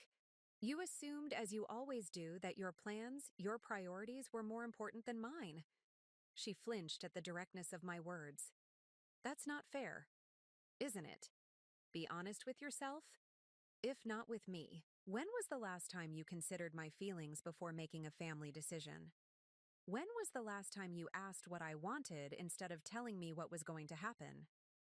Olivia opened her mouth to respond, then closed it again, seemingly at a loss. Catherine also mentioned Sophie's graduation party. I continued, my voice softening slightly. Next weekend at their house, catered by Marcel's, with imported champagne. Olivia's face flushed. I was going to tell you about that today. It was Dad's idea. He wanted to do something special for Sophie, and Catherine offered their house since it's bigger than ours. And no one thought to include me in the planning, or even to invite me until Catherine happened to mention it. Of course we were going. To invite you, Olivia protested. The invitations just went out yesterday. Yours is probably in the mail. I see, I said, not entirely convinced. And when exactly was this party planned? About 3 weeks ago, she admitted after a pause. So right around the time of our family dinner, the one where you gave me the travel gifts and we had that heart-to-heart conversation about my trip to Paris and the changes to the inheritance. Olivia shifted uncomfortably. Yes, I suppose so. And yet no one mentioned this party, despite the fact that it was already being planned. Despite the fact that it was for Sophie, my first grandchild, to celebrate her college graduation, a significant milestone. Mom, please. Olivia's voice took on a pleading quality. It wasn't a deliberate exclusion. It just happened that way. Dad took charge of it, and Catherine ran with the idea. By the time I realized you hadn't been consulted, everything was already arranged. I studied my daughter across the table, seeing the conflict in her expression. She was caught between 2 worlds, her mother's and her father's, and had been for most of her life. In many ways, she was still the little girl who had waited by the window for her father's car to appear, only to be disappointed again and again when he chose work, or Catherine, over family time. Olivia, I said gently, I understand that having your father back in your life is important to you. I understand that you want the children to have a relationship with him. I've never stood in the way of that. I know, she said quietly. But what I don't understand is why that has to come at the expense of your relationship with me. Why it has to involve secrets and half-truths and last-minute invitations. Why I'm treated as an afterthought in events involving my own grandchildren. Tears filled Olivia's eyes. It's complicated, Mom. Dad is persuasive, and Catherine is always so eager to host things, to be at the center of family events. They're both so confident about what they want. You've always been more flexible, more willing to adjust. And that flexibility has been taken for granted, I pointed out. For years, she nodded, a tear spilling down her cheek. Yes, I think maybe it has. We sat in silence for a moment, the truth of her admission hanging between us. I'm not asking you to choose between us, Olivia, I said finally. I would never put you in that position. But I am asking you to be honest with me and to think about how your actions and inactions affect me. I'm trying, she said, her voice thick with emotion. But I don't know how to balance everyone's expectations. Dad wants more time with the kids. Catherine wants to be the perfect grandmother. You want to be respected as more than just a grandmother. And I'm caught in the middle, trying to keep everyone happy. Perhaps that's the problem, I suggested. You're not responsible for everyone's happiness. You're only responsible for your own integrity and the way you treat others. The rest is up to them. She managed a watery smile. When did you get so wise, Mom? I've always been wise, I said with a small smile of my own. You just haven't been listening. Olivia laughed despite her tears, and the tension between us eased slightly. So, she said, reaching for another scone, will you come to Sophie's party? It would mean a lot to her. And to me. I considered the invitation. My instinct was to refuse, to protect myself from the inevitable comparisons, from Catherine's subtle barbs, from Robert's presence after so many years. But that would only punish Sophie, who was caught in the middle of adult complexities she hadn't created. Yes, I decided. I'll be there, but I'll be coming as Eleanor, a woman with her own identity and her own value. Not just as Nana Ellie, the reliable background character in everyone else's story. I understand, Olivia said, and for perhaps the first time, I believed she truly did. As she prepared to leave an hour later, Olivia hesitated at the door. There's one more thing I should tell you, Mom, about the graduation party. My stomach tightened. What is it? Dad? She paused, clearly uncomfortable. Dad is planning to give Sophie a car, a new Audi convertible. It's already purchased, just waiting to be presented at the party. The extravagance of the gift was breathtaking. A new luxury car for a 22-year-old recent graduate who hadn't yet secured a full-time job. It was exactly the kind of grand gesture Robert had always favored.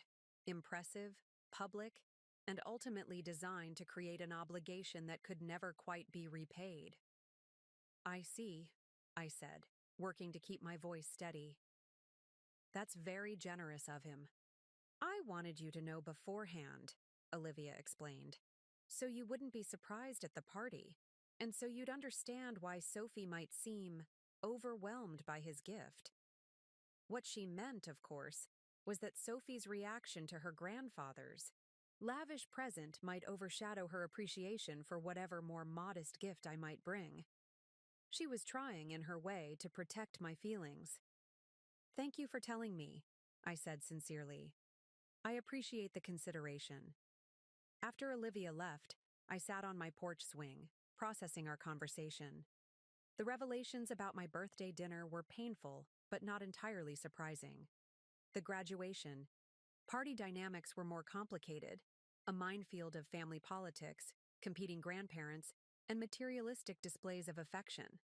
How would I navigate that event? What gift could I possibly bring that wouldn't seem pitiful in comparison to a luxury convertible? As I pondered these questions, my phone chimed with a text from Sophie. Nana, are you coming to the party next Saturday? It won't be the same without you. The simple message touched me. Whatever Sophie's reaction might be to Robert's extravagant gift, she still wanted my presence. That mattered. I'll be there, I texted back. Wild horses couldn't keep me away from celebrating your achievement. Her response came quickly. Great. Can you come early to help me get ready? Mom's going to be busy with the caterers and I could use your calm presence. Plus, I have some questions about Paris. Thinking maybe I might visit you there for a weekend if you're open to it? I stared at the message, warmth blooming in my chest. Sophie wanted my help, my presence, my advice. And she was considering joining me in Paris, not to monitor me or take over my trip, but to share in the experience, perhaps to see me in this new light, this new life I was creating.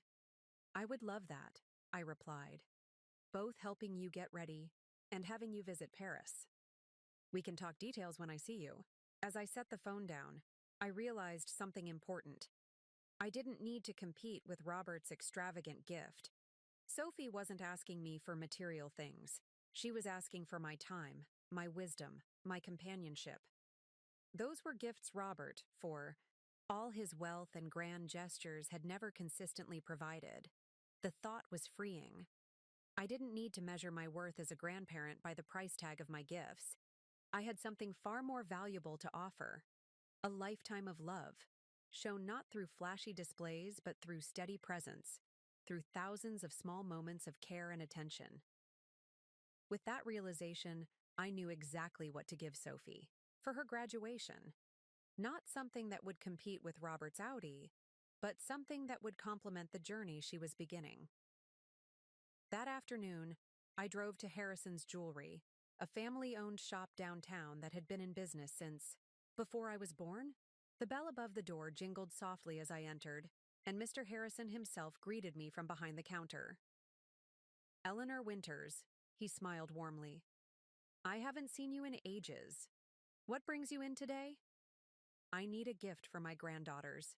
Graduation," I explained. "Something special, but not extravagant. Something meaningful." "I see." He nodded thoughtfully. "Tell me about your granddaughter." For the next half hour, I told him about Sophie. Her intelligence, her determination, her recent graduation, her upcoming job interviews. I told him about her study abroad experience in Rome, her interest in possibly visiting me in Paris, her love of travel and adventure that reminded me so much of dreams I had deferred until now. "I think I have just the thing," Mr. Harrison said when I finished. He disappeared into the back room and returned with a small velvet box. Inside was a delicate compass pendant on a silver chain, the face of the compass inlaid with mother of pearl, the cardinal points marked in tiny sapphires. "It's beautiful," I breathed. "It's more than decorative," he explained, carefully removing it from the box. "It's a working compass, small but accurate. And look here." He turned it over to show me the back, where there was space for a short engraving. "We could engrave a message," he suggested. "Something personal from you to your granddaughter." The pendant was perfect. Elegant but practical. Symbolic yet functional. Like me, I thought with a small smile. "I'll take it," I decided. "And for the engraving?" I thought for a moment, then wrote on a slip of paper the words I wanted inscribed on the back. The day of Sophie's graduation party dawned warm and sunny. I dressed with care in a new outfit I had purchased specifically for the occasion. A lightweight blue dress that matched my eyes, paired with comfortable but stylish sandals. I arrived at Robert and Catherine's house 45 minutes before the party was scheduled to begin, as Sophie had requested. The house was impressive, a sprawling Tudor-style home in an exclusive neighborhood, with manicured gardens and a circular driveway where a red Audi convertible sat gleaming in the sunlight, a giant bow on its hood. Robert's gift, displayed prominently for all to see. I took a deep breath, tucked Sophie's gift into my purse, and rang the doorbell. To my surprise, it was Robert who answered, and the shock of seeing him after so many years momentarily robbed me of speech. He had aged, of course. His hair was completely silver now, his face lined, his tall frame slightly stooped. But his eyes were the same deep blue that Olivia had inherited, the same eyes that now studied me with a mixture of wariness and something else I couldn't quite identify. "Eleanor," he said, his voice gruffer than I remembered. "You're early." "Sophie asked me to come help her get ready," I explained, finding my voice. "Ah." He stepped aside to let me enter. "She's upstairs, second door on the right." I nodded, moving past him into the foyer. The house was exactly as I would have expected. Expensively furnished, impeccably decorated, designed to impress rather than welcome. "Eleanor," he called as I reached the stairs. I turned back to face him. "You look well," he said awkwardly. "Very well, actually." "Thank you," I replied. So do you. It was a lie, but a polite one. Up close, Robert looked tired, strained. The confident man who had once broken my heart seemed dimmed somehow, less substantial than the monster my memory had created. Before either of us could say more, Catherine appeared from what I assumed was the kitchen, wearing an apron over a designer dress, her face lighting with a hostess's practiced smile. Eleanor, you're early. We weren't expecting guests for another hour at least. Sophie asked her to come help her get ready, Robert explained. Catherine's smile faltered slightly. Did she? How thoughtful. Well, you know where to find her. I need to get back to supervising the caterers. She disappeared as quickly as she had appeared, leaving an uncomfortable silence in her wake. I should go up, I said, gesturing to the stairs. Robert nodded. Yes, of course. I found Sophie in a guest bedroom, surrounded by dresses laid out on the bed, her hair wrapped in a towel, her expression one of mild panic. Nana, she exclaimed when she saw me. Thank goodness you're here. I can't decide what to wear, and my hair is being impossible, and I'm so nervous about all these people coming to celebrate me when I don't even have a job lined up yet. Take a deep breath, I advised, closing the door behind me. One thing at a time. Let's start with the dress. For the next half hour, I helped Sophie select an outfit. The emerald green dress that complemented her coloring, style her hair, loose waves that framed her face beautifully, and apply minimal makeup that enhanced her natural beauty. As we worked, she peppered me with questions about Paris, what I planned to see, where I would stay, what I hoped to experience. I've been researching airfares, she admitted as I helped her with a necklace clasp. There are some really cheap flights. If I'm flexible with dates, I could come for 3 or 4 days toward the end of your trip if that works for you. I would love that, I said sincerely. We could visit the museums together, have dinner at a sidewalk cafe, maybe take a boat tour on the Seine. That sounds amazing, she smiled, and a lot more meaningful than some graduation party where half the guests are Dad's business associates who barely know me. I raised an eyebrow. Your grandfather invited his colleagues? Sophie rolled her eyes. Grandpa turns everything into a networking opportunity. But it's fine. The party will be over in a few hours, and then I can focus on more important things, like job applications and planning my Paris adventure. Her casual dismissal of Robert's elaborate party surprised me. I had assumed she would be thrilled by the extravagance, impressed by the expensive car waiting in the driveway. Instead, she seemed almost embarrassed by it all. You don't seem very excited about your gift, I observed carefully. The Audi is quite something, she sighed, turning to face me directly. Can I be honest, Nana? It's too much. I appreciate the gesture. But a brand new luxury convertible for someone who just graduated? Who doesn't even have a steady income yet? It feels like, I don't know, like he's trying to buy my affection, or showing off how successful he is. Either way, it makes me uncomfortable. Her insight caught me off guard. When had Sophie become so perceptive, so grounded? Plus, she continued, the insurance and maintenance on a car like that are insane. I did the research when Mom let slip. What he was planning. I'd have to get a second job just to afford the upkeep. I couldn't help but laugh. Sophie Hamilton, when did you become so practical? She smiled sheepishly. I've been thinking a lot about what you said, about earning things, about building a foundation. It made me realize I don't want to start my adult life dependent on extravagant gifts that come with strings attached, visible or not. Pride swelled in my chest, not because she was rejecting Robert's gift or aligning with my values instead of his, but because she was thinking for herself, considering the long-term implications of her choices rather than being dazzled by short-term pleasures. You're going to be just fine, I told her, squeezing her hand. Whatever path you choose. As guests began to arrive downstairs, I slipped away to the powder room for a moment of quiet reflection. The conversation with Sophie had touched me deeply. She was growing up, developing her own perspective on family dynamics and material wealth. And somehow, despite all the missteps and missed birthdays and competing influences, she had absorbed some of the values I had tried to model: thoughtfulness, independence, living within one's means. Maybe I hadn't failed as a grandmother after all. The party itself was exactly as I had expected: lavish food, flowing champagne, a mix of family, members and strangers in expensive clothes making small talk around the expansive backyard. Catherine played the perfect hostess, greeting guests and directing servers with practiced ease. Robert held court near the pool, regaling a group of business associates with stories that featured him as the hero.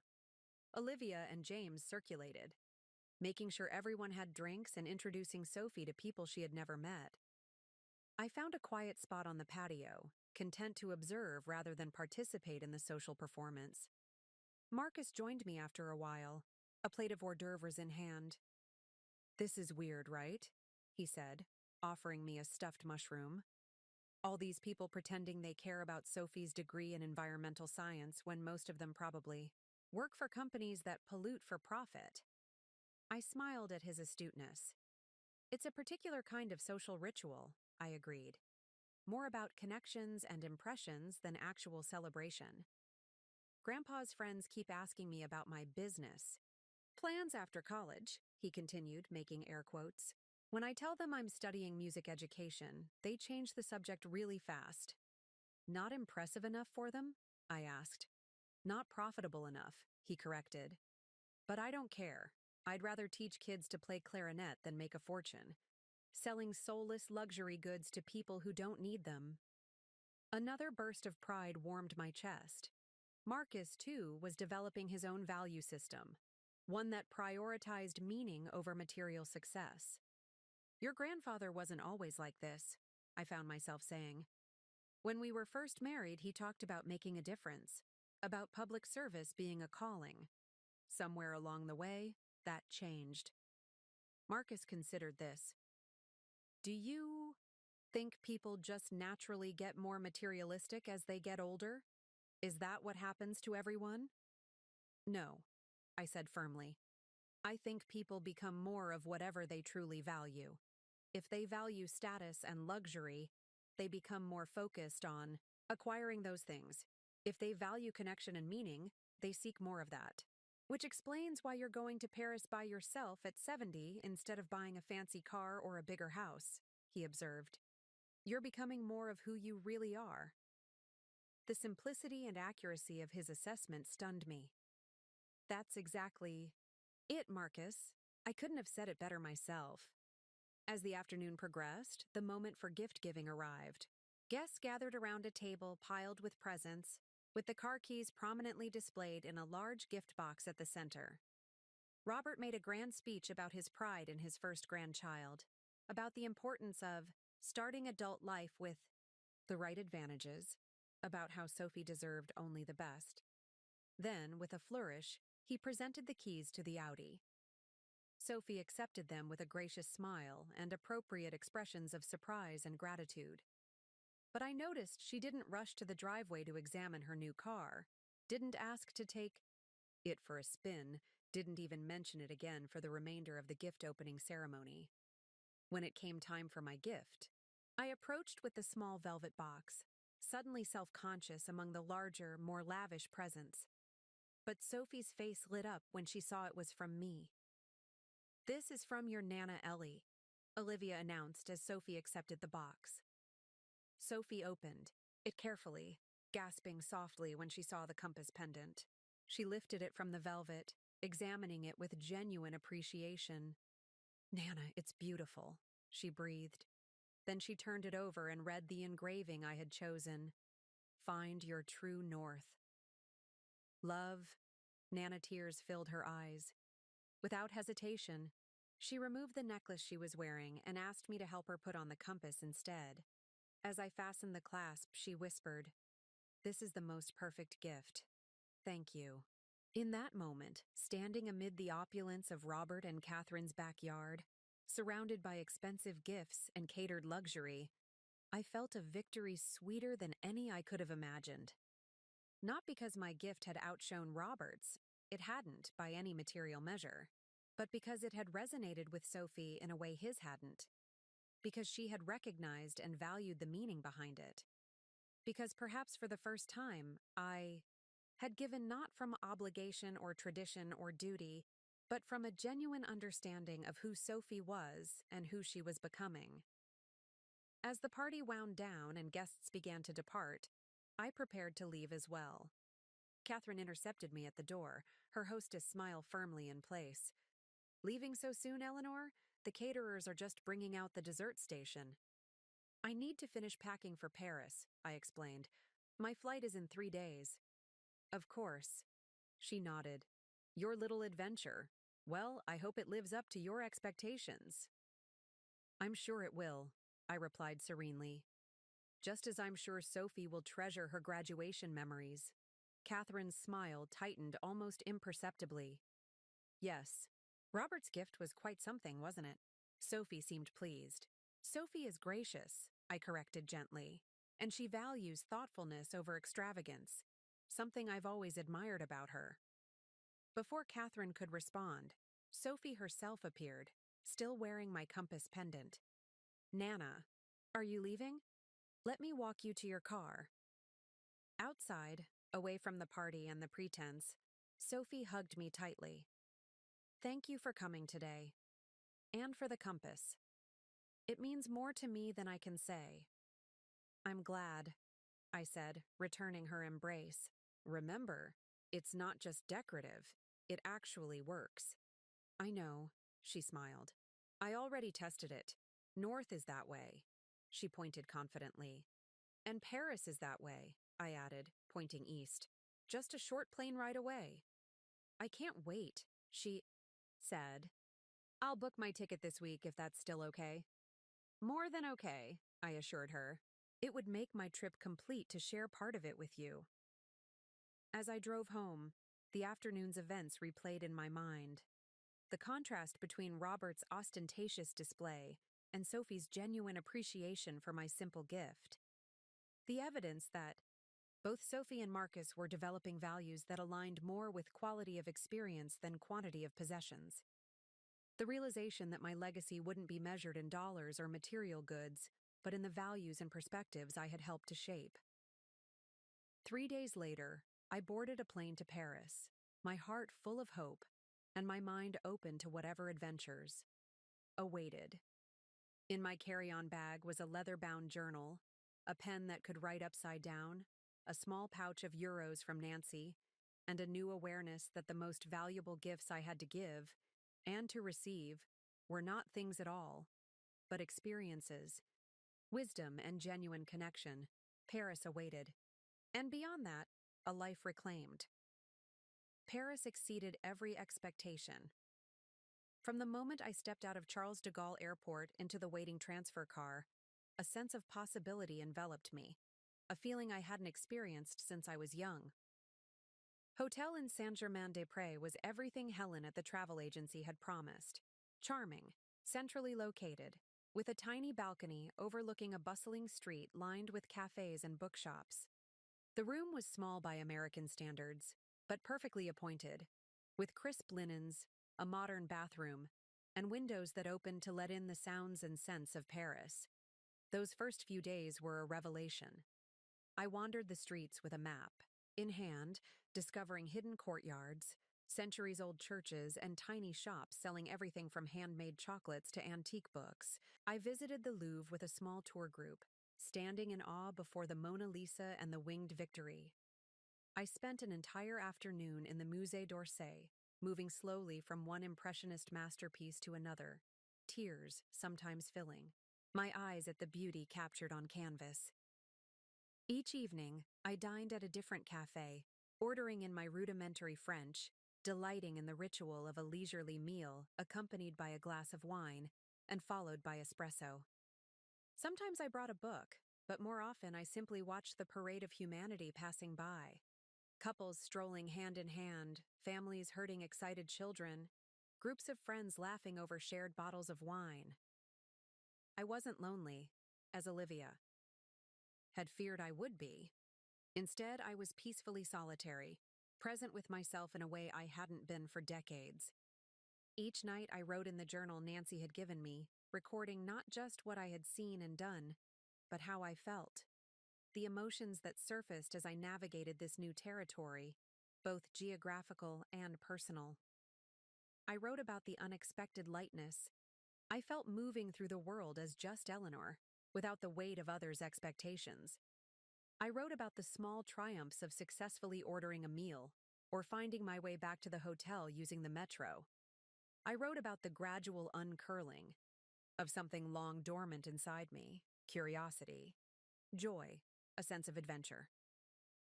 I sent photos to the family, the Eiffel Tower sparkling at night, a perfect croissant at my favorite cafe, a street musician playing accordion beside the Seine. Their responses varied, enthusiastic emoji-filled texts. From Lily, thoughtful questions from Marcus, practical advice from Olivia about avoiding tourist scams. From Sophie, increasingly excited messages about her upcoming visit at the end of my second week. On day 10, I received an unexpected text. From Robert. Catherine showed me your Paris photos that Olivia shared. The city suits you. Always did, even in your mind. The message was cryptic, referencing conversations long forgotten, dreams once shared in the early days of our marriage. I didn't respond, but I found myself wondering if Robert, too, was reassessing the past, reconsidering choices made and paths not taken. As I prepared for Sophie's arrival, I realized that Paris had given me more than beautiful sights and delicious foods. It had given me perspective on my life, my relationships, my own worth. The Eleanor who had arrived in Paris was not the same Eleanor who would welcome Sophie at the airport. I was stronger now, more certain, more myself. And that was the greatest gift of all.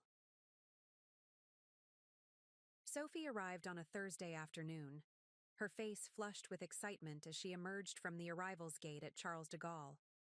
She spotted me immediately, waving enthusiastically and rushing over for a hug that nearly knocked me off my feet. "Nana, you look amazing," she exclaimed, stepping back to examine me. "There's something different about you." "It's Paris," I laughed. "It has a way of transforming people." We took the train into the city, Sophie chattering about her flight, her job interviews, and her first impressions of France. I had booked her a room at my hotel, just 2 doors down from mine. Close enough for convenience, but allowing us both privacy and independence. "I can't believe I'm actually here," she marveled as we settled into a cafe near our hotel that evening. "A month ago, I didn't even have a passport, and now I'm drinking wine in Paris with my grandmother who's having her own international adventure." "Life can change quickly when you let it," I observed, raising my glass to hers.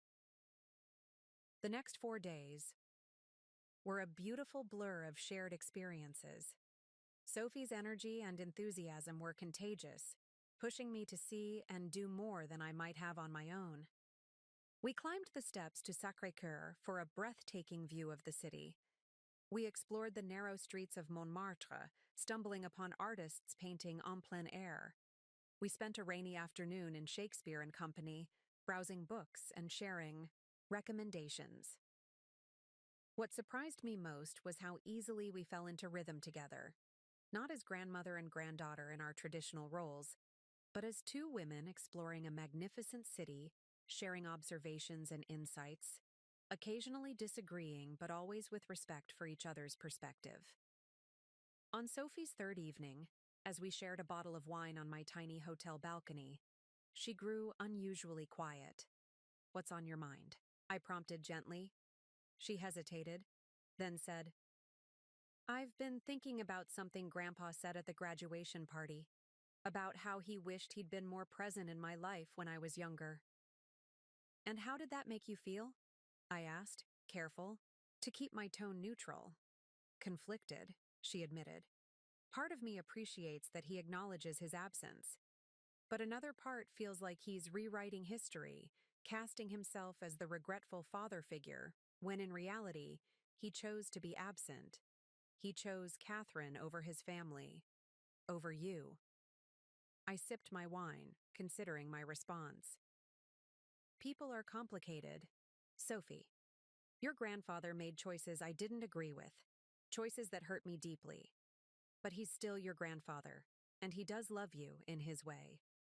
But his way involves expensive gifts and showy gestures, not actual presence or support, she said with unexpected bitterness.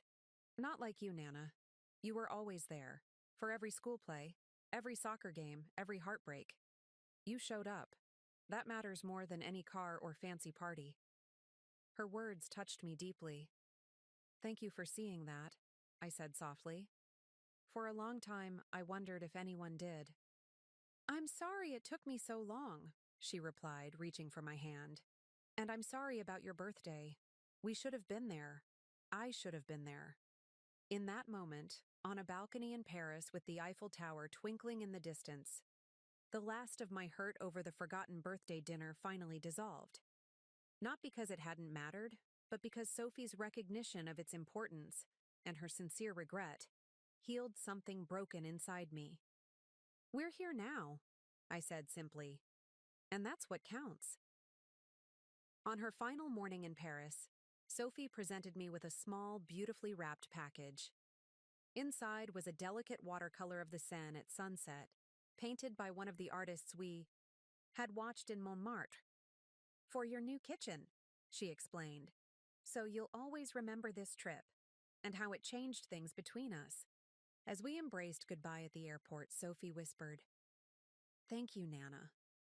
Not just for Paris, but for showing me that it's never too late to start living on your own terms."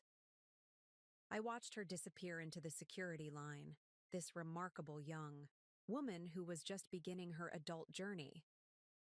For the first time, I felt confident that whatever path she chose, it would be with clear eyes and an open heart. My own journey, I realized, was far from over. Paris had been a beginning, not an end.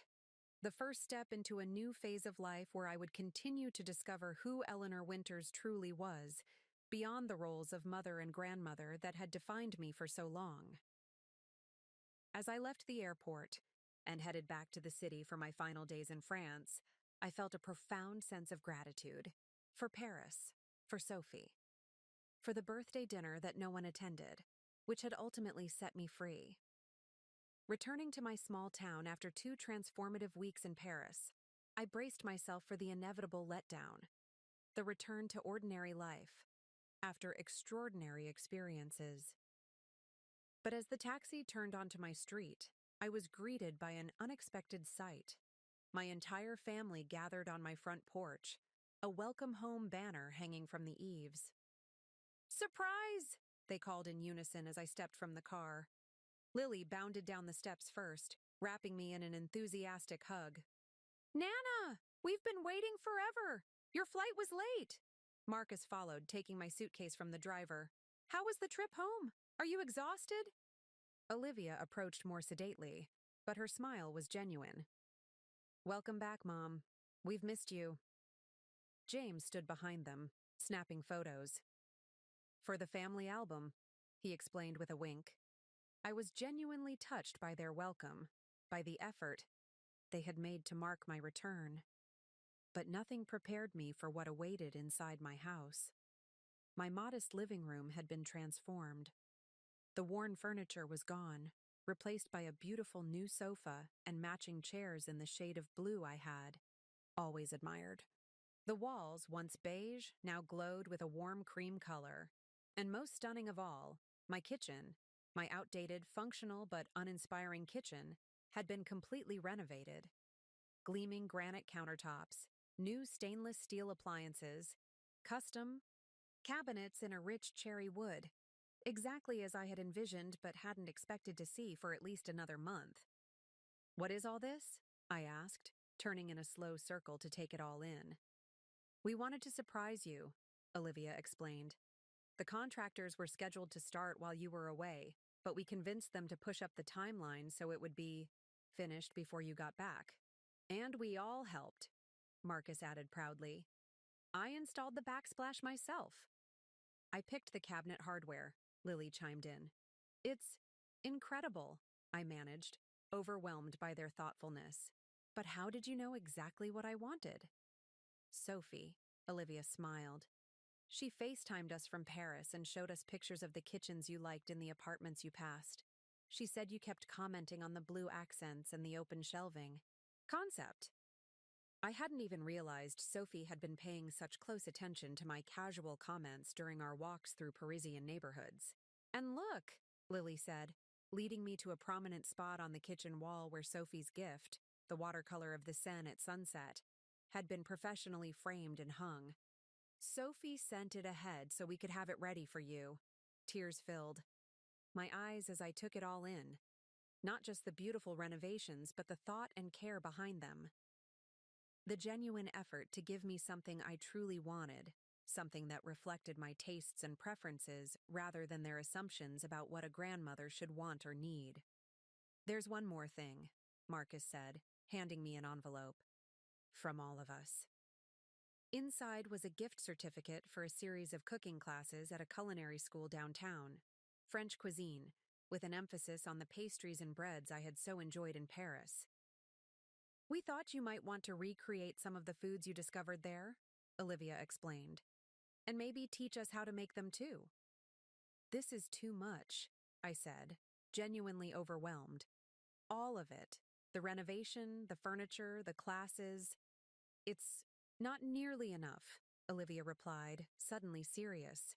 Mom, while you were gone, we had a lot of conversations as a family about how we've taken you for granted, about how we've failed to see you as a person with your own dreams and desires. Sophie's reports from Paris made us realize how much we've missed by viewing you only as our mother or grandmother, not as Eleanor. We want to do better, Marcus added simply. If you'll let us. The sincerity in their faces moved me deeply.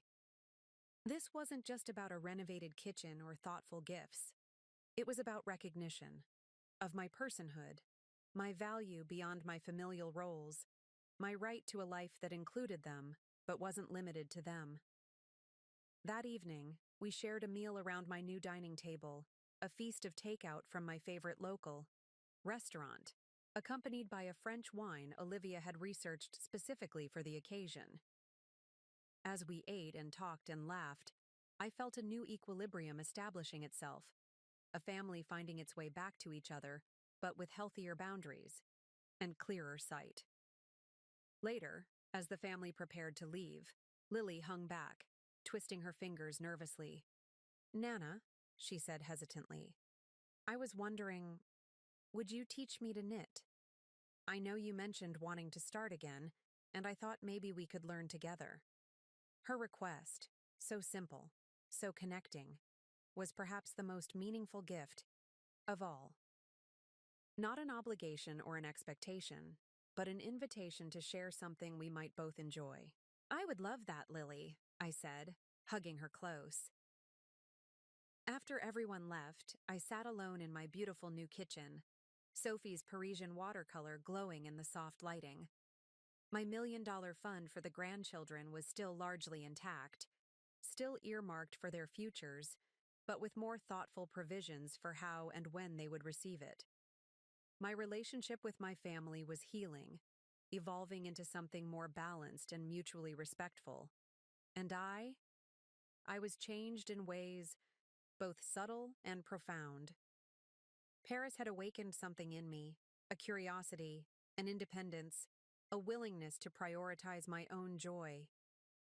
But the true transformation had begun on my 70th birthday, sitting alone at a table set for a celebration that never happened. That disappointment, painful as it was, had cracked open a door I might never otherwise have found. A door to a life, lived on my own terms, with those I loved beside me, not above me. As I unpacked my suitcase that night, I carefully removed the journal Nancy had given me, now filled with observations and insights from my time in Paris. On the final page, I had written a quote from a book I'd found in Shakespeare and Company. It's never too late to be what you might have been. I smiled, running my fingers over the words. If my 70th year had taught me anything, It was the profound truth of that statement. The grandchildren who had ditched me on my birthday had inadvertently given me the greatest gift of all, the courage to become, finally and fully, myself. Up next, you've got two more standout stories right on your screen. If this one hit the mark, you won't want to pass these up. Just click and check them out. And don't forget to subscribe and turn on the notification bell so you don't miss any upload from us.